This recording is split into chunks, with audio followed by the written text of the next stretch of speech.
चालू हुआ, ये इसका आपको मालूम होगा cooperative system pre independence era में चालू हुआ था। और उसका मेन मुख्य हेतु क्या था, जिस हेतु से जैसे महाराष्ट्र सब स्टेट में चालू किया है, पर सबसे पहला जो चालू हुआ था यहाँ पे सत्याग्रह हुआ था एक, उस समय में काफी सारे सत्याग्रह हो रहे थे। और सरदार वल्लभ भाई पटेल जी यहाँ पे हमारे बाजू के गांव में उनका जन्म स्थान है, उनका घर वहीं पे है। वो तो बहुत बड़े नेता थे, आयरन मैन ऑफ इंडिया। तो उनको देख के लोगों ने काफी सारा इंस्पिरेशन लिया and they went to him कि भाई ये दूध में पॉल्सन नामक मिडिल मैन था। तो जो आप एग्रीकल्चर में भी आपको मालूम होगा कि हम शायद 80 रुपए किलो मार्केट में खरीदते हैं, पर जो प्रोड्यूसर्स है उनको कुछ मिलता है नहीं। ओके, तो ये जो मिडिल मैन है ज्यादातर प्रॉफिट उसमें चला जाता है।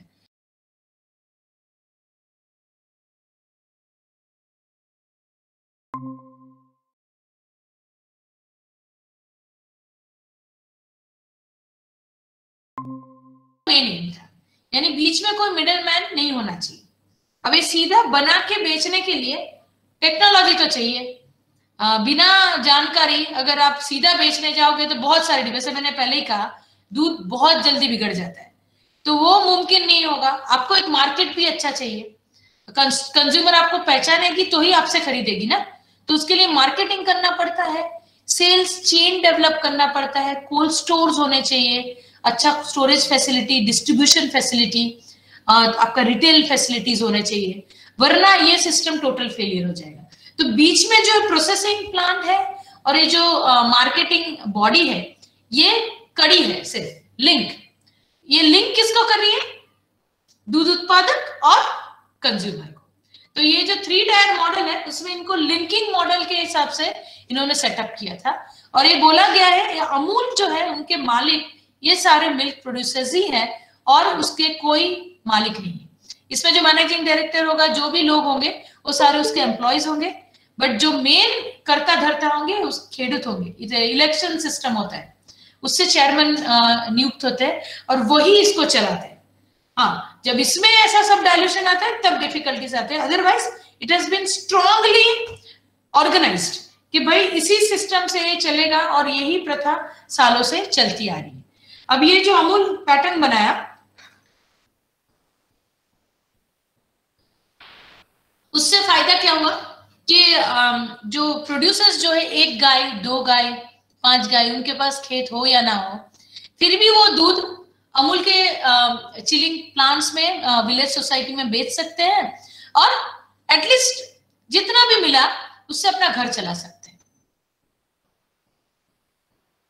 Nearly 70 million Indian households hold a total of 98 million cows and buffaloes. यानी आप देख सकते हैं सारे जो फार्म्स हैं छोटे छोटे, आप यूरोप में जाइए, ऑस्ट्रेलिया में जाइए, बाहर के कंट्रीज में बड़े बड़े फार्म्स होते हैं, 1000 एनिमल 3000 एनिमल, यानी उनके पास पैसा काफी होता है, इसलिए वो लोग पूरा सिस्टम डेवलप कर सकते हैं। बट यहाँ पे ये जो प्रोड्यूसर्स है उनके पास कोई सिस्टम नहीं है, बेसिक एमिनिटीज भी नहीं है कई बार, तो वो लोग भी दूध बेच के कुछ घर में पैसे ला सके, उसके लिए ये सिस्टम स्थापित किया गया था। A majority of milk producers have 1 or 2 milk animals, and these small producers account for some 70% of the milk production. यानी ये हमारा speciality of Indian milk production है, scattered production, small scale production, जिसमें large farms की कमी है। ज्यादातर लोगों के पास 1 या 2 ही गाय या भैंस होंगी। ऑन एवरेज 22.5%, अराउंड 20 से 22% इनकम रूरल हाउस होल्ड का दूध से, ये सेकेंडरी इनकम के हिसाब से गिना जाता है कि मेन इनकम, हम जानते हैं भारत कृषि प्रधान देश है, तो इसमें मेन इनकम एग्रीकल्चर से आता है। बट एग्रीकल्चर में कई बार अनप्रेडिक्टेबिलिटी होती है, बहुत सारे फार्मर्स को लॉसेस झेलने पड़ते हैं और बिकॉज मिडिल मैन बीच में आता है तो उनको उतना नफा कई बार नहीं होता है। तो कम से कम घर चलाने के लिए एक सेकेंडरी सोर्स ऑफ इनकम के हिसाब से डेयरी को फिजिबल बनाने का रोल अमूल ने किया है। तो ये जो अमूल का ऑब्जेक्टिव, मेजर ऑब्जेक्टिव है जो मैंने अभी बात किया, किस हेतु से बनाया था? Establishment of a direct linkage between milk producers and consumers, eliminating the middle man. उस जमाने में पॉल्सन डेयरी थी और खेडूतों को, जो दूध उत्पादक थे, उनको पॉल्सन में दूध देना था और पॉल्सन वाले अंग्रेजों को, बॉम्बे मिल्क यूनियन वहां पे बॉम्बे एक्ट के अंतर्गत अंग्रेजों को दूध भेजते थे और वही दूध का लेना देना करते थे। तो जो भी दूध उत्पादक थे उनके पास कोई और उपाय नहीं था, कोई और सोर्स ऑफ कहाँ बेचे, या तो दूध फेंको या तो बेच के कुछ पैसे कमाओ। तो ये जो वो लोग करते थे वो पॉल्सन को दूध देते थे और पॉल्सन वाले अपने मन मर्जी से पैसे दिए नहीं दिए, कितने देने हैं, भाव कभी घटा दिया। जैसे लीन सीजन होता है, फ्लश सीजन होता है, आपने सुना होगा फ्लश सीजन में दूध डबल प्रोडक्शन होता है, winter season is flush season. Lean season यानी आपका ये गर्मियों के समय में दूध उत्पादन बहुत कम हो जाता है, तो उस वक्त दूध की कमी होती है, और फ्लश सीजन में दूध ज्यादा है, तो उस वक्त कम पैसे लेंगे और इनको तो बेचना है, दूध लेना नहीं लेना वो भी उन पे आधारित है, उनके पास दूध ज्यादा है तो दूध नहीं भी लेंगे। तो ये सब की वजह से खेडूतों का शोषण हो रहा था। और उस वक्त जैसे लड़ाइयां चालू हुई, उनको भी लगा, उनमें से एक त्रिभुवन दास पटेल जी थे, उनको भी लगा कि हमको भी एक हमारी लड़ाई लड़नी चाहिए। तो उसमें लड़ाई क्या करना था कि जो दूध उत्पादक है सीधा अपना सामान बेचे, बीच में कोई मिडलमैन पॉल्सन जैसा नहीं होना चाहिए, ताकि जो मुनाफा है अधिकतर मुनाफा खेडूतों को मिल सके। So milk producers they control procurement, processing and marketing, ये तीनों चीज को कंट्रोल करेंगे, ये आनंद पैटर्न का एक हेतु था। ठीक है, और प्रोफेशनल मैनेजमेंट होना चाहिए, इसलिए डेयरी प्लांट बने। ठीक है, खेडूत लोग खुद नहीं प्रोड्यूस कर सकते, टेक्निकलिटीज चाहिए, तो प्रोफेशनल मैनेजमेंट नहीं होगा, ये पूरा फेल हो जाएगा, ये हम सब जानते हैं। तो जब तक प्रोफेशनल मैनेजमेंट नहीं, जब तक टेक्नोलॉजी नहीं, तब तक आपका बिजनेस सक्सेसफुल नहीं हो सकता। तो प्रोफेशनल मैनेजमेंट को इसमें डाला गया। तो ये जो लिंक बनाया है, तो मिल्क प्रोड्यूसर्स से, मिल्क प्रोड्यूसर्स भरेंगे विलेज कोऑपरेटिव सोसाइटी में, मंडली में, मंडली से जाएगा प्रोसेसिंग यूनिट, डिस्ट्रिक्ट यूनियन, हर एक डिस्ट्रिक्ट में एक प्रोसेसिंग यूनिट होगा, और हर एक डिस्ट्रिक्ट को अपने अपने विलेजेस बटे हुए हैं, तो उनको मिल्क कलेक्शन उसी विलेज से ही करना है और कहीं से नहीं करना है। ठीक है, तो ये डिस्ट्रिक्ट यूनियन वो अपने ही एरिया से, विलेज से मिल्क कलेक्ट करेंगे, कोई और दूसरी जगह से यानी आजू बाजू के डिस्ट्रिक्ट में वो लोग एंटर नहीं होंगे, ताकि एक दूसरे से कंपीट ना करें। अपने ही स्टेट में हम एक दूसरे से कंपीट नहीं करेंगे, वो उन्होंने बाइफार्केट डिमार्केशन किया हुआ है। और जो वो लोग प्रोसेस करेंगे दूध और दूध के प्रोडक्ट्स, तो जो दूध है लिक्विड मिल्क वो जल्दी बिगड़ जाता है, तो वो अपने ही मार्केट में बेचेंगे, और जो प्रोडक्ट्स है उसको मार्केटिंग करेगी स्टेट लेवल की एक सिंगल बॉडी, जैसे गुजरात के लिए है Gujarat cooperative milk marketing federation. तो हर एक स्टेट का एक बॉडी होगा और उसका अपना ब्रांड होगा। आपने जैसे गोकुल का, वैसे गुजरात में इट इज अमूल, और ये अमूल ब्रांड सारे डिस्ट्रिक्ट यूनियन सेम प्रोडक्ट्स बनाएंगे। भले हमारे 17 डिस्ट्रिक्ट में अलग अलग प्लांट है, बट वो लोग अमूल के ही प्रोडक्ट्स बनाएंगे और सेम स्टैंडर्ड्स फॉलो करेंगे, ताकि वेरिएशन ना आए। और उसको मार्केटिंग कौन करेगा? सिंगल बॉडी, एक ही ब्रांड नेम के साथ, ताकि there is no competition between each other. ये उसका सीधा सिद्धांत था।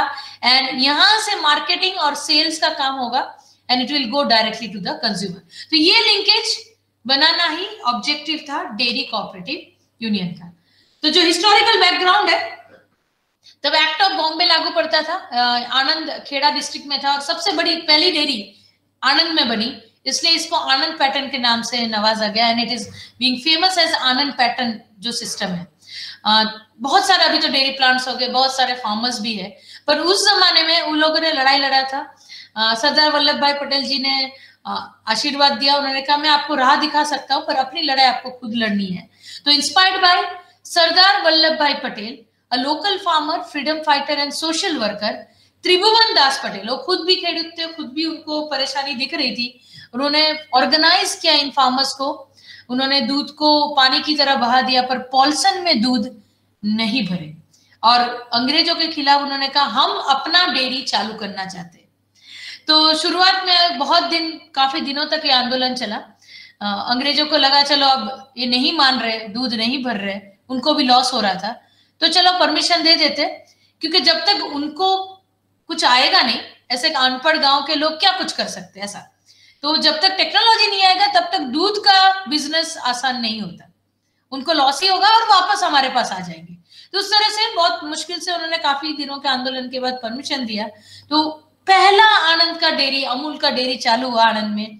It started with just 2 societies, सिर्फ 2 सोसाइटी और 200 लीटर दूध के साथ चालू किया। और अगर आप अभी देखेंगे हर एक डिस्ट्रिक्ट में एक एक डेयरी है, ठीक है, बनासकांठा में है, हमारे यहाँ हर एक डिस्ट्रिक्ट में है, आनंद में है, तो हर एक डेयरी में 25-30 लाख लीटर दूध प्रतिदिन आता है। अब सोच सकते हैं कितना दूध आ रहा है। तब 200 लीटर से चालू किया था और अभी दूध आप देखेंगे तो इतनी सारी दूध है, दूध की नदियां बहा सकते हैं। सो डॉक्टर कुरियन उसके बाद इन्वॉल्व हुए, शुरुआत में नहीं थे कुरियन जी, वो टेक्निकल आदमी है, उन्हीं से जो है सक्सेसफुल रहा Amul pattern. And doctor Kurien's involvement with Kaira district cooperative milk producers union limited for technical assistance paved the roadmap for success of white revolution in our country, इसलिए उनको फादर ऑफ व्हाइट रिवॉल्यूशन बोलते हैं। तो ये 3 टायर सिस्टम आप देख सकते हैं। ये सिस्टम में मेंबर प्रोड्यूसर्स विलेज सोसाइटी वो सबसे बेसिक लेवल है, मेन लेवल है।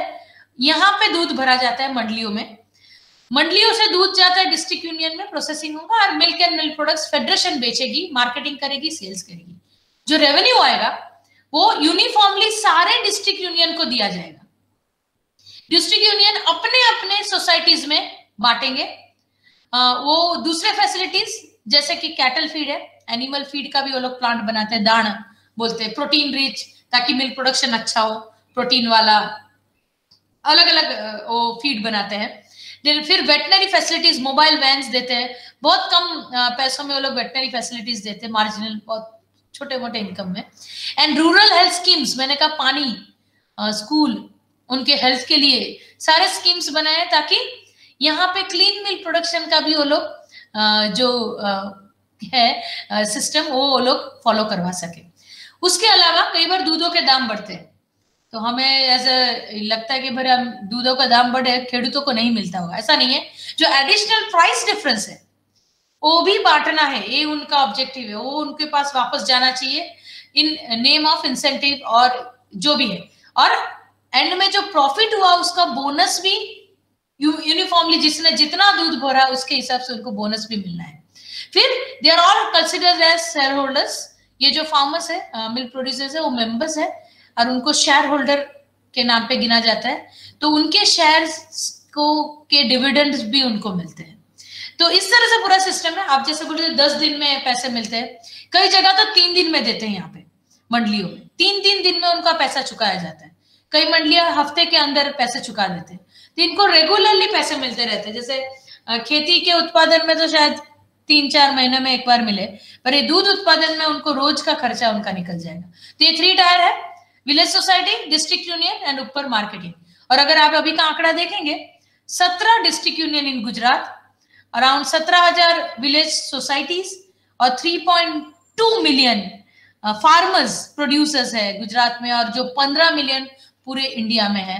ऑलमोस्ट 1,45,000 जितने डेयरी कोऑपरेटिव सोसाइटीज है, 184 डिस्ट्रिक्ट यूनियंस और 22 स्टेट फेडरेशंस है।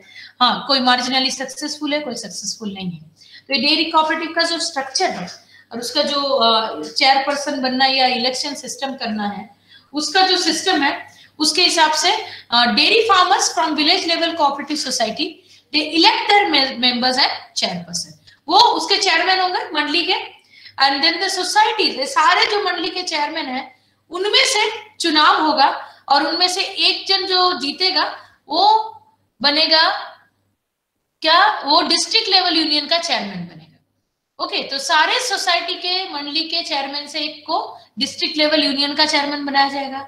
और ये जो डिस्ट्रिक्ट लेवल यूनियन के चेयरमैन है वो होंगे board of directors state federation के। ठीक है, तो बोर्ड ऑफ डायरेक्टर्स में से एक होगा चेयरमैन ऑफ दिस फेडरेशन। ये सब जैसे हमारा इलेक्शन होता है, इलेक्शन से ही होता है। एंड इस तरह से आप देखोगे नीचे का जो गांव का फार्मर है, खेडूत है, वो बनेगा चेयरमैन, वही डेयरी का मालिक है। एंड इसमें ऐसा बोला गया अगर आपको चेयरमैन बनना है आपको खेडूत होना जरूरी है, आपके पास जमीन होना चाहिए, आपके पास एनिमल्स होने चाहिए, नहीं तो आप एलिजिबल नहीं होंगे to be elected as chairperson, आप इलेक्शन में खड़े ही नहीं हो सकते। So each dairy society has a collection center at the village that procures milk from small milk producers. ठीक है, और इसमें पेमेंट क्या होता है, फैट के बेसिस पे होता है। दूध में मिलावट का तो आपने बहुत सुना होगा, गुजरात में तो ठीक है होता है, यहाँ पे भी होता है नो डाउट, पर दूसरे स्टेट्स यूपी वगैरह में, दिल्ली वगैरह में भरपूर मिलावट होता है। तो ये मिलावट का जो प्रॉब्लम है, क्योंकि दूध सफेद होता है, कई बार तो चॉक के पाउडर वाला पानी डाल देते हैं, सादा पानी डाले तो फिर भी समझ में आता है, पतला हो जाता है, तो उनको क्या फैट के पैसे नहीं मिलते। ओके, क्योंकि फैट के हिसाब से इसलिए दूध का पैसा मिलता है। अगर फैट के हिसाब से नहीं मिलेगा तो लोग तो पानी मिला के देंगे। तो केजी फैट, जितना दूध दिया उसमें कितना किलो फैट होगा, उसके हिसाब से उनको पैसे मिलता है, उस हिसाब से कैलकुलेशन होता है। तो दूध में मिलावट ऐसे होते हैं, जैसे सिंथेटिक दूध के बारे में सुना होगा। सिंथेटिक दूध में यूरिया होता है, NOH होता है, अल्काली, वो सब केमिकल्स है। और ये सब चीजें अगर आप सीधा लो ना तो ये जहर है, मार भी सकती है। और कई ऐसे किस्से स्कूल के मिड डे मील में यूपी वगैरह में मिला गया है। उससे पता चला कि ऐसे लोग सिंथेटिक दूध बना रहे हैं और दूध के साथ मिलावट कर रहे हैं और लोगों की जिंदगियों के साथ खेल रहे हैं। तो ये बहुत बड़ा चीज है। यहाँ पे अमूल में तो इन लोगों ने अब सारे दूध को तो चेक करना पॉसिबल नहीं, बहुत महंगा पड़ेगा, बहुत टाइम जाएगा, पॉसिबल ही नहीं।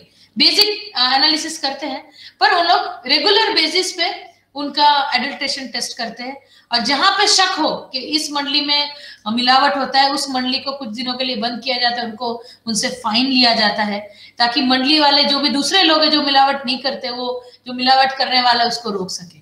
तो ये सिस्टम में जो पेमेंट है फैट बेसिस पे करते हैं, कम से कम पानी तो ना मिला है। So they are paid depending on the fat content of the milk. और उसके लिए हर एक मंडली में एक मशीन दिया गया है, मिल्को टेस्टर बोलते हैं उसको। तो मिल्को टेस्टर में फैट और SNF दोनों चेक हो जाएंगे। गाय का दूध है उसमें दोनों को हिसाब से पैसे दिया जाता है, और भैंस के दूध में अकेला फैट के हिसाब से पैसे दिए जाते हैं। तो the procured milk goes to the district level union, जहां पे प्रोसेसिंग यूनिट है, and it is here the milk is pasteurized before being sold or used to produce any dairy. Pasteurization हमारे FSSS स्टैंडर्ड्स के हिसाब से mandatory है, compulsory है। FSSS standards हम इंडिया में फॉलो करते हैं, उसके हिसाब से हमें मिनिमम फैट, मिनिमम SNF भी रखना है दूध में। और इस SNF को, मिनिमम SNF रखने के लिए कई बार दूध में पाउडर मिलाया जाता है, और ये जो पाउडर होता है दूध का ही पाउडर होता है। तो डेयरी में जब अधिक दूध हो जाता है, उस दूध को आप कहाँ बचाएंगे, कहाँ रखेंगे? तो उसकी वजह ड्राइंग प्लांट में उसको पाउडर बनाया जाता है, और उसको रूम टेम्परेचर में आप 1 साल 2 साल तक रख सकते हैं। तो जब भी लीन सीजन आए, या तो जब आपको SNF की कमी महसूस हो, उस वक्त इस पाउडर को दूध में मिला के उसको बेचा जाता है। उसमें ये मिलावट नहीं है। पाउडर बनाना ज्यादा महंगा पड़ता है, फिर भी डेयरी वाले बनाते हैं कि अगर पाउडर नहीं बनाएंगे तो वो दूध नुकसान हो जाएगा, वेस्ट हो जाएगा, उसको फेंकना पड़ेगा। ओके, तो अलग अलग प्रोडक्ट्स बनते हैं, उसमें से मिल्क पाउडर एक बहुत बड़ा प्लांट है और सबसे बड़ा टेंशन वाला प्लांट है actually. The union decides how it wants to sell the milk depending on its capacity. State level federation markets the milk and dairy products under its own brand. The federation and the unions provide facilities like veterinarian facilities and cheap cattle feed to the farmers. Okay, तो ये federation और union ये सारे facilities भी देती है, veterinary facility, cattle feeds, animal husbandry, artificial insemination, milk productivity बढ़ाने के लिए। सो ये आनंद पैटर्न है। 3 उसके मुख्य टायर्स है, 3 tier system: village society, district union and state federation, and at the end of the year the federation shares its profit with the dairy farmer as per his or her contribution. तो इस तरह से tyre चलता है, money ऊपर से नीचे, milk नीचे से ऊपर। तो कोऑपरेटिव जो प्रिंसिपल्स है, 6 कोऑपरेटिव प्रिंसिपल्स के अंतर्गत चलता है। पहला, वॉलंटरी मेंबरशिप, कोई कंपल्शन नहीं है, जिसको मेंबर बनना है बने, नहीं बनना है छोड़ दे। हाँ, उसके लिए टोकन मेंबरशिप फीस होता है, और ऐसा होता है कि भाई अपना अपना डेयरी वाले अपना अपना सिस्टम फॉलो करते हैं। जैसे डिस्ट्रिक्ट यूनियन, उनके पास सत्ता है, वो अपने विलेज सोसाइटी के लिए रूल्स बना सकते हैं कि भाई साल में आपको इतना दूध भरना पड़ेगा मिनिमम, नहीं तो आप मेंबर नहीं कहलाएंगे। बिकॉज मेंबर बनने के दूसरे भी फायदे मिलते हैं। तो अगर आपको मेंबर रहना है तो कम से कम इतना दूध तो भरना पड़ेगा, और कुछ टोकन अमाउंट होता है, बहुत कम टोकन अमाउंट होता है भाई, के साल के 100 रुपए ऐसा कुछ होगा, उससे भी कम होता है। डिपेंड करता है कि इन्होंने कैसा निर्णय लिया है। फिर डेमोक्रेटिक डिसीजन मेकिंग, ये इलेक्शन लेवल पे होता है, इसमें कोई ऑटोक्रेटिक सिस्टम नहीं है, कोई मालिक नहीं है। तो ये बिकॉज खेडूत खुद चेयरमैन है और उनका ही पूरा बोर्ड बना हुआ है, तो डेमोक्रेटिक डिसीजन मेकिंग ऐसा ही उन्होंने पहले सोच के बनाया था।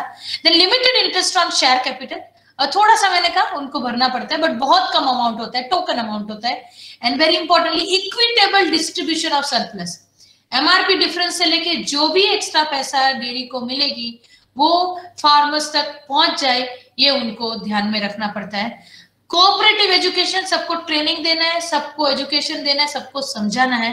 एंड बहुत इंपॉर्टेंट है इसके सक्सेस के लिए म्यूचुअल कोऑपरेशन। अगर एक दूसरे के साथ एक कोऑपरेट ही नहीं करेंगे, ठीक है, तो ये सिस्टम कभी भी सक्सेसफुल नहीं हो सकता। कोई भी अड़ गया कि भाई मुझे ये काम नहीं करना है, तो पूरा सिस्टम बिगड़ जाएगा। तो इस सिस्टम को फ्लो में चलाने के लिए म्यूचुअल कोऑपरेशन, समझदारी है, जो पहले से बनाया गया है सिस्टम, उसको फॉलो करना बहुत जरूरी होता है। तो 6 कोऑपरेटिव प्रिंसिपल्स पे आधारित है और इसी पे ये सेलिएंट फीचर्स जो आनंद मॉडल का है, 3 tier organisation structure but integrated, एक दूसरे से जुड़े हुए, producer elected leadership and decentralised decision making for total democratic governance, hiring of professional managers and technician, उनको हायर करना है, रखना है, provision of all necessary inputs and services to member producers at nominal price at their doorstep. ये घर घर mobile vans, veterinary vans बनाने का यही वो था कि उनके घर तक, द्वार तक मोबाइल वेटनरी फैसिलिटीज पहुंच सके। एनिमल्स बीमार नहीं होंगे तो दूध का क्वालिटी भी अच्छा होगा, उसमें पैथोजेंस नहीं आएंगे, वो भी बहुत इंपॉर्टेंट है। तो मिल्क क्वालिटी मेंटेन करने के लिए, प्रोडक्टिविटी मेंटेन करने के लिए भी आपको उसको हेल्थ केयर फैसिलिटीज देना पड़ेगा। फिर और एक चीज है कि अगर क्वालिटी दूध का अच्छा है तो उसको कैसे समझाएं। फार्मर्स इतने एजुकेटेड नहीं होता कि उनको समझ में आए कि भाई मिल्क क्वालिटी से उनको क्या लेना देना। ठीक है, कई बार ऐसा होता है कि यहाँ डिस्ट्रिक्ट यूनियन तक आते आते दूध फट जाता है, it is a big loss, और एक बार दूध फट गया उसका कुछ नहीं बन सकता। सो क्वालिटी बेस्ड रेगुलर पैसे दोगे तो उनको समझ में आएगा। तो लोग कैश पेमेंट देते, रेम्यूनरेशन देते, जस्ट टू डिफरेंशिएट कि अगर आपका काउंट सपोज 2 लाख 3 लाख आपने कोई एक लेवल रखा है, उससे कम काउंट आएगा तो आपको एक्स्ट्रा इंसेंटिव मिलेगा। तो उसको प्रोत्साहित करते हैं ताकि मिल्क क्वालिटी वो लोग मेंटेन रखें। फिर उनको ट्रेनिंग दिया जाता है, continuous training and education, and amenities तो देना ही पड़ेगा। अगर उनके पास पानी नहीं होगा तो क्लीन मिल्क प्रोडक्शन क्यों करेंगे।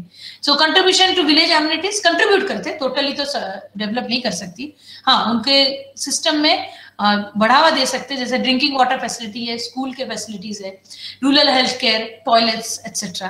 And very importantly because brand common है और प्रोसेस अलग अलग जगह हो रहा है, तो हर एक जगह पे सेम प्रोडक्ट बने वो भी जरूरी है।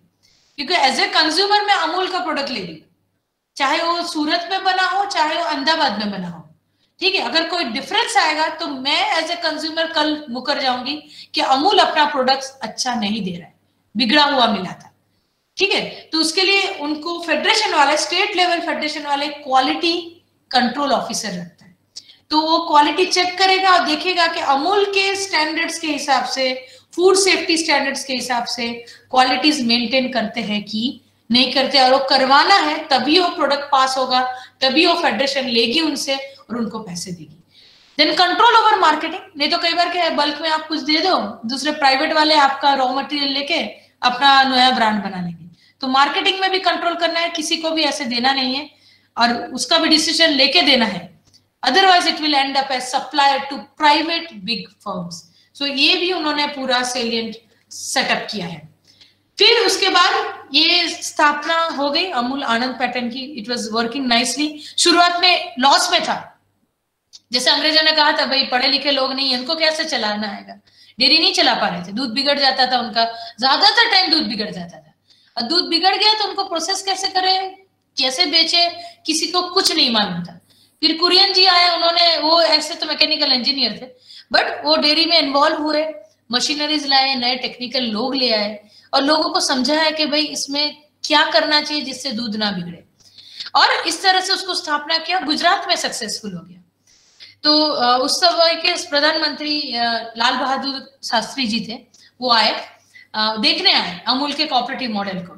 तो कुरियन सर ने बहुत अच्छे से दिखा, रात भर वो एक गांव में रुक गया और उन्होंने कहा मुझे समझना है, और ये चीज सिर्फ गुजरात में क्यों, पूरे भारतवर्ष में होना चाहिए। कोऑपरेटिव सिस्टम दूध उत्पादकों की भलाई के लिए पूरे भारतवर्ष में आप फैलाइए, और ये जवाबदारी कुरियन सर को दिया गया। तो उसके लिए NDDB, national dairy development board 1970 में चालू हुआ, starting in the year 1917। NDDB replicated, उसने क्या किया, आनंद पैटर्न को पूरे इंडिया में हर एक स्टेट में उसका रेप्लिकेट किया। और उसके लिए एनडीडीबी ने लोन दिए सबको, there is economical help, technical help दिया, गाइडलाइंस दिया, बहुत कम इंटरेस्ट में लोन दिया। यहाँ से लोग जाते थे टेक्निकल हेल्प देने के लिए, कैसे बनाना है, लोगों से संपर्क करवा के पूरा सिस्टम चालू करवा के आना, ये एनडीडीबी का काम था।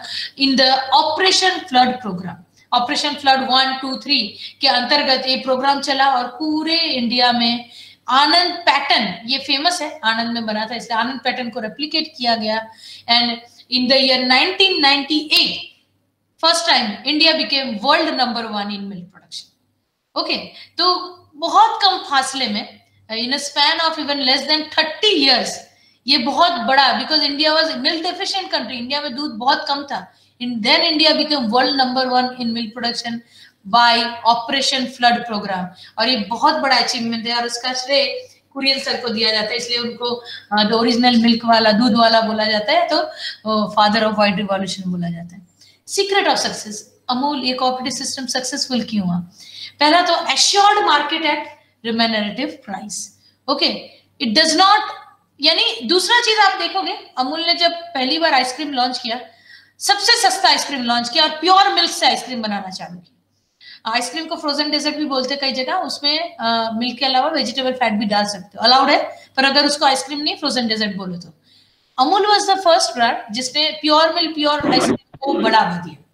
यस, और आइसक्रीम को बहुत कम रेट में मार्केट में लॉन्च किया, तो इवन आम लोगों के लिए भी आइसक्रीम अफोर्डेबल हो गया। तो एश्योर्ड मार्केट मिला, प्राइस भी कम मिला, लोगों को अमूल में ट्रस्ट बढ़ता गया और उनको लगा अमूल का प्रोडक्ट अच्छा होगा, सस्ता होगा। ठीक है, सो वो बहुत इंपॉर्टेंट है, आपका मार्केट होना चाहिए, बिना मार्केट आपको प्रॉफिट नहीं मिलेगा, बिना प्रॉफिट आप खेडूतों के लिए कुछ नहीं कर सकते। Does not disturb the agro system of farmer, तो फार्मर का जो सिस्टम चल रहा था उसी सिस्टम में अमूल है, उन्होंने कुछ नया अलग नहीं किया। एंड अपना वेस्ट भी ये डेयरी प्लांट प्रोसेस करके बाहर डालती है, यानी हवा, पानी, नदी को दूषित नहीं करना है, वो भी उनका सिस्टम है। Okay, then high quality product to consumer, very importantly quality आपको मैनेज करना है, क्वालिटी बिगड़ा यानी कंज्यूमर का ट्रस्ट गया और आपका इम्पैक्ट कम होता जाएगा, लोगों का आप पे ट्रस्ट कम हो जाता है। तो impact of this cooperative system, सबसे पहला socio economic upliftment of the members, तो जो भी मेंबर थे उनका सोशल इकोनॉमिक, यानी एग्रीकल्चर के साथ साथ उनको सेकेंडरी इनकम मिलने लगा, तो that is socio economic upliftment of members. फिर गेनफुल एम्प्लॉयमेंट, तो कई लोगों को मंडली में नौकरी मिली, कई लोगों को डेयरी में नौकरी मिली, कई लोगों को फेडरेशन में नौकरी मिली, तो सबको नौकरी मिली, it is a gainful employment. Plus जो दूध बिक रहा था उसमें से भी पैसे मिलने लगे, that is why it inhibited migration to urban. ये हमको मालूम है, अर्बनाइजेशन चल रहा है, अभी लोग गांव में कोई रहना नहीं चाहता, खेतीबाड़ी करना नहीं, मेहनत का काम है, मजदूरी का काम है, सबको ऑफिस में बैठना है। ओके, और दूसरा ये है कि गांव में आमदनी नहीं है, अगर गांव में आमदनी होगा तो लोग रहेंगे ना, अपने बाप दादा की जमीन छोड़ के कौन आना चाहता है, अपना घर छोड़ के। तो ये एक सेकेंडरी इनकम देके उन्होंने अर्बन एरियाज में माइग्रेशन कम किया, इनहिबिट किया, तो ये एक बहुत बड़ा इम्पैक्ट था। एंड बहुत importantly milk production females handle करती है, तो ज्यादातर गाय भैंस का देख रेख रखना, उसको केयर करना, मिल्क दोना सुबह शाम, तो फीमेल्स करती है। तो अमूल ने फीमेल्स को ही मेंबर्स बनाया, उन्होंने फीमेल का ही अकाउंट खोला और उन्हीं के अकाउंट, अभी तो अकाउंट में पैसे जाते हैं, तो पहले कैश भी देते थे, तो फीमेल को मेंबर बना और उनके नाम से ही पैसे देने लगे। तो उससे वही क्या फायदा हुआ, significant involvement of women as members, and उनको मैनेजमेंट कमिटी में भी, जैसे गवर्नमेंट का कोटा सिस्टम है, यहाँ पे भी कोटा सिस्टम है, 33% रिजर्वेशन, फीमेल्स के स्पेशल ट्रेनिंग, पहले फीमेल्स घर से नहीं निकलती थी, गांव की फीमेल्स को निकालते नहीं थे वो लोग, घर से अलाउ ही नहीं करते थे। अमूल ने स्पेशल मुहिम उठाया, वो फीमेल्स को ले आने लगे, देवर देयर मेंबर्स, उनको स्पेशल ट्रीटमेंट लिया, उनके लिए स्पेशल ट्रेनिंग अरेंज किया, अकेले फीमेल्स के लिए, उनको डेयरी प्लांट दिखाते थे, स्पेशल ट्रेनिंग्स देते थे, और उस तरह से उनको एक कॉन्फिडेंस लेवल दिया, उनको फील करवाया कि यहाँ आपका चलेगा, आप मेंबर हो। ओके, तो ये वुमेन को अपलिफ्ट के लिए Amul is working a lot, and Amul is claiming, आप देखोगे बहुत सारे ट्रेनिंग प्रोग्राम्स अमूल वुमेन के लिए करती है, फीमेल के लिए करती है, बिकॉज अल्टीमेटली गाय भैंसों को अगर देखभाल करना है, क्लीन मिल्क प्रोडक्शन, फीमेल्स को क्लीनलीनेस की समझ ज्यादा होती है, तो क्लीन मिल्क प्रोडक्शन में बहुत बड़ा रोल है फीमेल्स का। वो अगर समझेगी कि कैसे करना है तो वो करेगी। ओके, तो उनको बहुत स्पेशली वो लोग ट्रेनिंग देते हैं।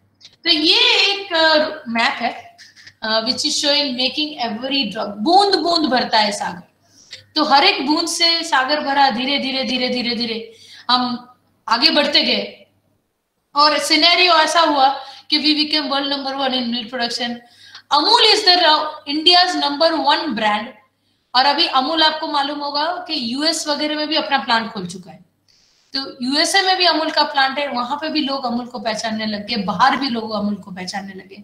जो डेवलपिंग कंट्रीज है, अफ्रीकन कंट्रीज है, एशियन कंट्रीज है, उनको भी ऐसा लगता है कि अगर ऐसा कोऑपरेटिव सिस्टम उनके वहां डेवलप हो जाए तो उनके फार्मर्स, उनके खेडूतों को भी फायदा होगा। तो कई लोग विजिट करने आते हैं Anand, and they are keen on replicating this, they want this kind of system. तो ब्रांड्स देखेंगे। ओके, तो सबसे पहला तो कोऑपरेटिव में अमूल है वर्ल्ड नंबर 1, अरे इंडिया नंबर 1 कोऑपरेटिव ब्रांड में। नंबर 2 नंदिनी कर्नाटका का है, ठीक है। तो ये दूसरे ब्रांड है, आंध्र प्रदेश के ब्रांड है। ओके, वो सब जो साउथ के 1-2 ब्रांड है, they are also very successful. And Saras जो राजस्थान का ब्रांड है वो 5 नंबर पे है। तो इस तरह से कुछ कुछ जो ब्रांड है वो सक्सेसफुल हुए हैं, कुछ नहीं हो पाए, मोर अदर दूसरे रीजन है। जहां नहीं हो पाए वहां प्राइवेट फर्म्स बहुत स्ट्रांगली एस्टेब्लिश्ड है। तो कुछ प्राइवेट फर्म्स भी बहुत फेमस है। आपने नेस्ले का नाम तो सुना ही होगा, वो पूरे इंडिया में काफी उनका होल्ड है, अच्छे प्रोडक्ट्स भी देता है। हैटसन एग्रो वो साउथ की ब्रांड है, वो भी डेवलप्ड है। हेरिटेज भी साउथ की ब्रांड है। तिरुमाला मिल्क प्रोडक्ट्स का भी एक ब्रांड है। तो ये सब प्राइवेट ब्रांड्स है, टॉप 5 ब्रांड्स है जो हैंडल कर रही है। एंड आप देखोगे milk procurement, milk marketing with year it is increasing, हर साल धीरे धीरे धीरे धीरे बढ़ रहा है। हमारा ग्राफ ऊपर की तरफ जा रहा है, हर साल बढ़ रहा है। तो जो मिल्क डेयरी प्रोडक्शन है वो कम नहीं हो रहा, बढ़ रहा है। 1998 से आज तक हर साल इंडिया वर्ल्ड नंबर 1 है मिल्क प्रोडक्शन में। शुरुआत में बहुत सारे विवाद भी है, यूएस वाले मानने को तैयार नहीं थे, बिकॉज वो लोग बफेलो मिल्क को मिल्क ही नहीं गिनते थे, वहां पे बफेलो मिल्क नहीं होता। तो वो लोग कहते थे जो काउ मिल्क में है, यानी यूएस में काउ मिल्क सबसे ज्यादा है, तो वर्ल्ड नंबर 1 यूएस है। काफी सालों तक वो नहीं माने, उसके लिए भी लड़ाई की गई कि buffalo milk is as good as cow milk, ये उनको प्रूव करना पड़ा। एंड बफेलो मिल्क से पहले पाउडर नहीं बनाते थे, वो लोग बोलते थे कुछ कुछ प्रोडक्ट्स जैसे चीज है, पाउडर है, काउ मिल्क से ही बनता है, इसलिए बफेलो मिल्क का महत्व बहुत कम था, कोई उसको गिनता नहीं था कि इंडिया, पाकिस्तान, बांग्लादेश के अलावा कहीं बफेलो मिल्क है ही नहीं। तो उस जमाने में टेक्नोलॉजिस्ट ने पाउडर बना के दिखाया बफेलो मिल्क से और प्रूव किया कि buffalo milk is as good as cow milk, so India should be considered as world number 1 in milk production. ये उन लोगों ने बहुत काम किया। मैंने कहा ये छोटी मोटी चीज नहीं है, you have to work for it, and they were successfully, they have claimed कि 1998 से इंडिया वर्ल्ड नंबर 1 है इन मिल्क प्रोडक्शन, और आज दिन तक है। और अभी अगर आप प्रोडक्शन देखेंगे इंडिया का, तो उसका होल्ड वर्ल्ड में 22% से ज्यादा टोटल वर्ल्ड का मिल्क प्रोडक्शन इंडिया में होता है, और उसमें से अभी 50 से ऊपर काउ मिल्क है और 50 से कम बफेलो मिल्क है। और काउ मिल्क में भी इंडिया वर्ल्ड नंबर 1 है, यूएस से भी ज्यादा है, अकेला काउ मिल्क गिनेंगे तब भी। So that is our situation now. Milk production हर साल बढ़ रहा है, बहुत ज्यादा बढ़ रहा है। प्लांट, डेयरी प्लांट वाले यहाँ गुजरात में तो इतना बढ़ रहा है, बनास वालों ने तो 70 लाख लीटर्स एक दिन में प्रोड्यूस किया। 70 लाख, 1 लाख आप सोच सकते हैं कितना बड़ा है। 70 lakh litres per day processing is a huge amount. हर साल उनका 15-20% बढ़ रहा है, बहुत ज्यादा बढ़ रहा है। They are working on this production increase also. So milk production 187.7 million metric tons per capita availability recommended by ICMR, Indian Council for Medical Research. ICMR ने बोला है प्रतिदिन आपको 280 ग्राम दूध पीना चाहिए पर हेल्दी रहना है तो, ठीक है। 280 ग्राम उन्होंने रिकमेंड किया, पहले 240 रिकमेंड किया था, 280 किया है।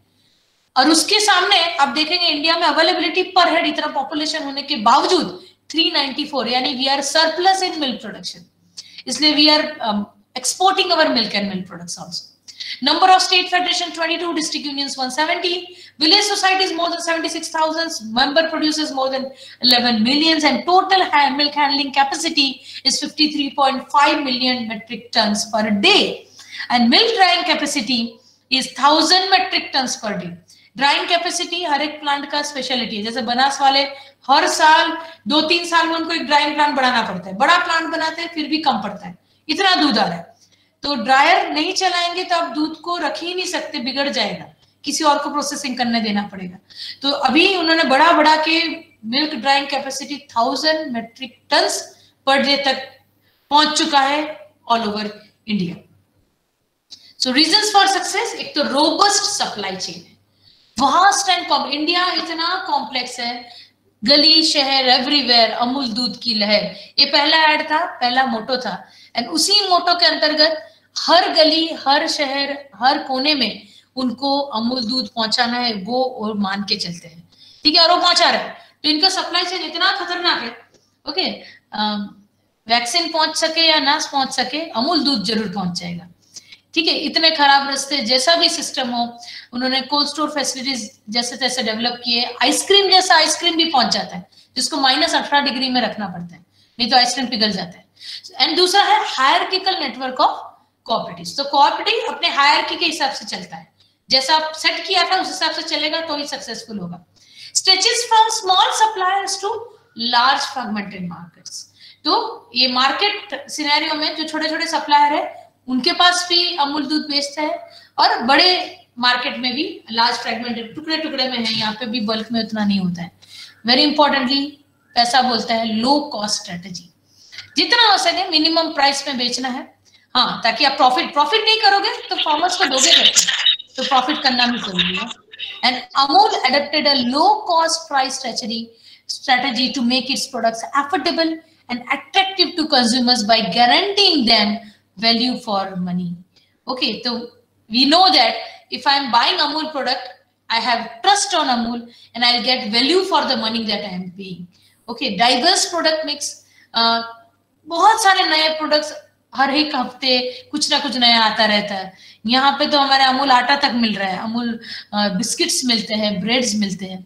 तो अब देखो कितने सारे प्रोडक्ट मिक्स है, और लोगों को नया चाहिए, तो ये दे हैव टू R&D, उनका रिसर्च एंड डेवलपमेंट वो कंटिन्यूअसली करते रहते हैं, and they produce a variety of dairy products, Amul butter, shrikhand, ice cream, chocolates, cheese, powders, ghee, etcetera etcetera etcetera. Continue with the success. Reasons for success: strong distribution network. Amul products are available over 5 lakh retail outlets across India through its network of over 3,500 distributors. तो distribution network, retail network बहुत strong है। उनके पास depot है, जहाँ पे dry और cold stores दोनों है। जगह जगह इंडिया में उन्होंने डेपो बनाया ताकि डेपो तक सप्लाई करे, कोल्ड स्टोर में रखे, फिर रिटेल तक सप्लाई करे।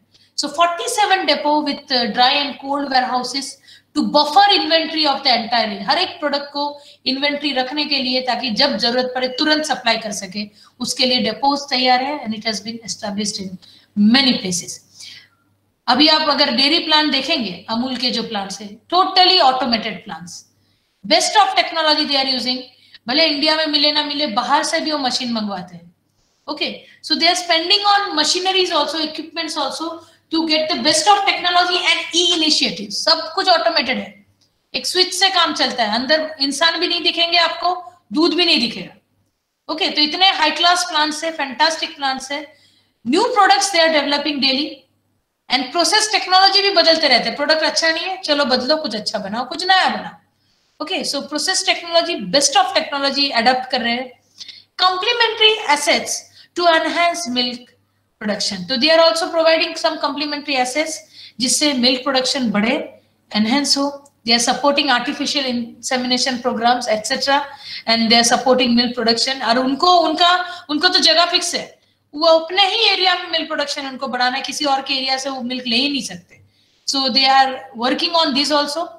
दे हैव ई-कॉमर्स फैसिलिटीज, ओके, तो ताकि ई-कॉमर्स फैसिलिटीज से आपका ऑनलाइन सब ट्रांजेक्शन्स हो जाते हैं, ऑनलाइन सेल, रिटेल सब कुछ कर सकते हैं।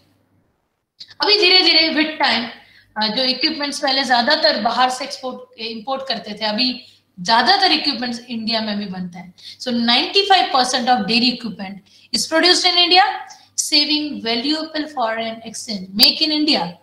ओके, तो पहले इंडियन इक्विपमेंट में इतना भरोसा नहीं था, अब धीरे धीरे इंडियन कंपनीज भी ऐसे आ गए जो वहां से टेक्नोलॉजी सीख के they are making very good equipments over here at very low cost.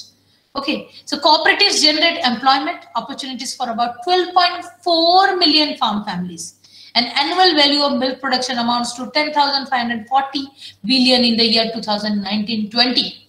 okay, you can see milk production का कितना वैल्यू है.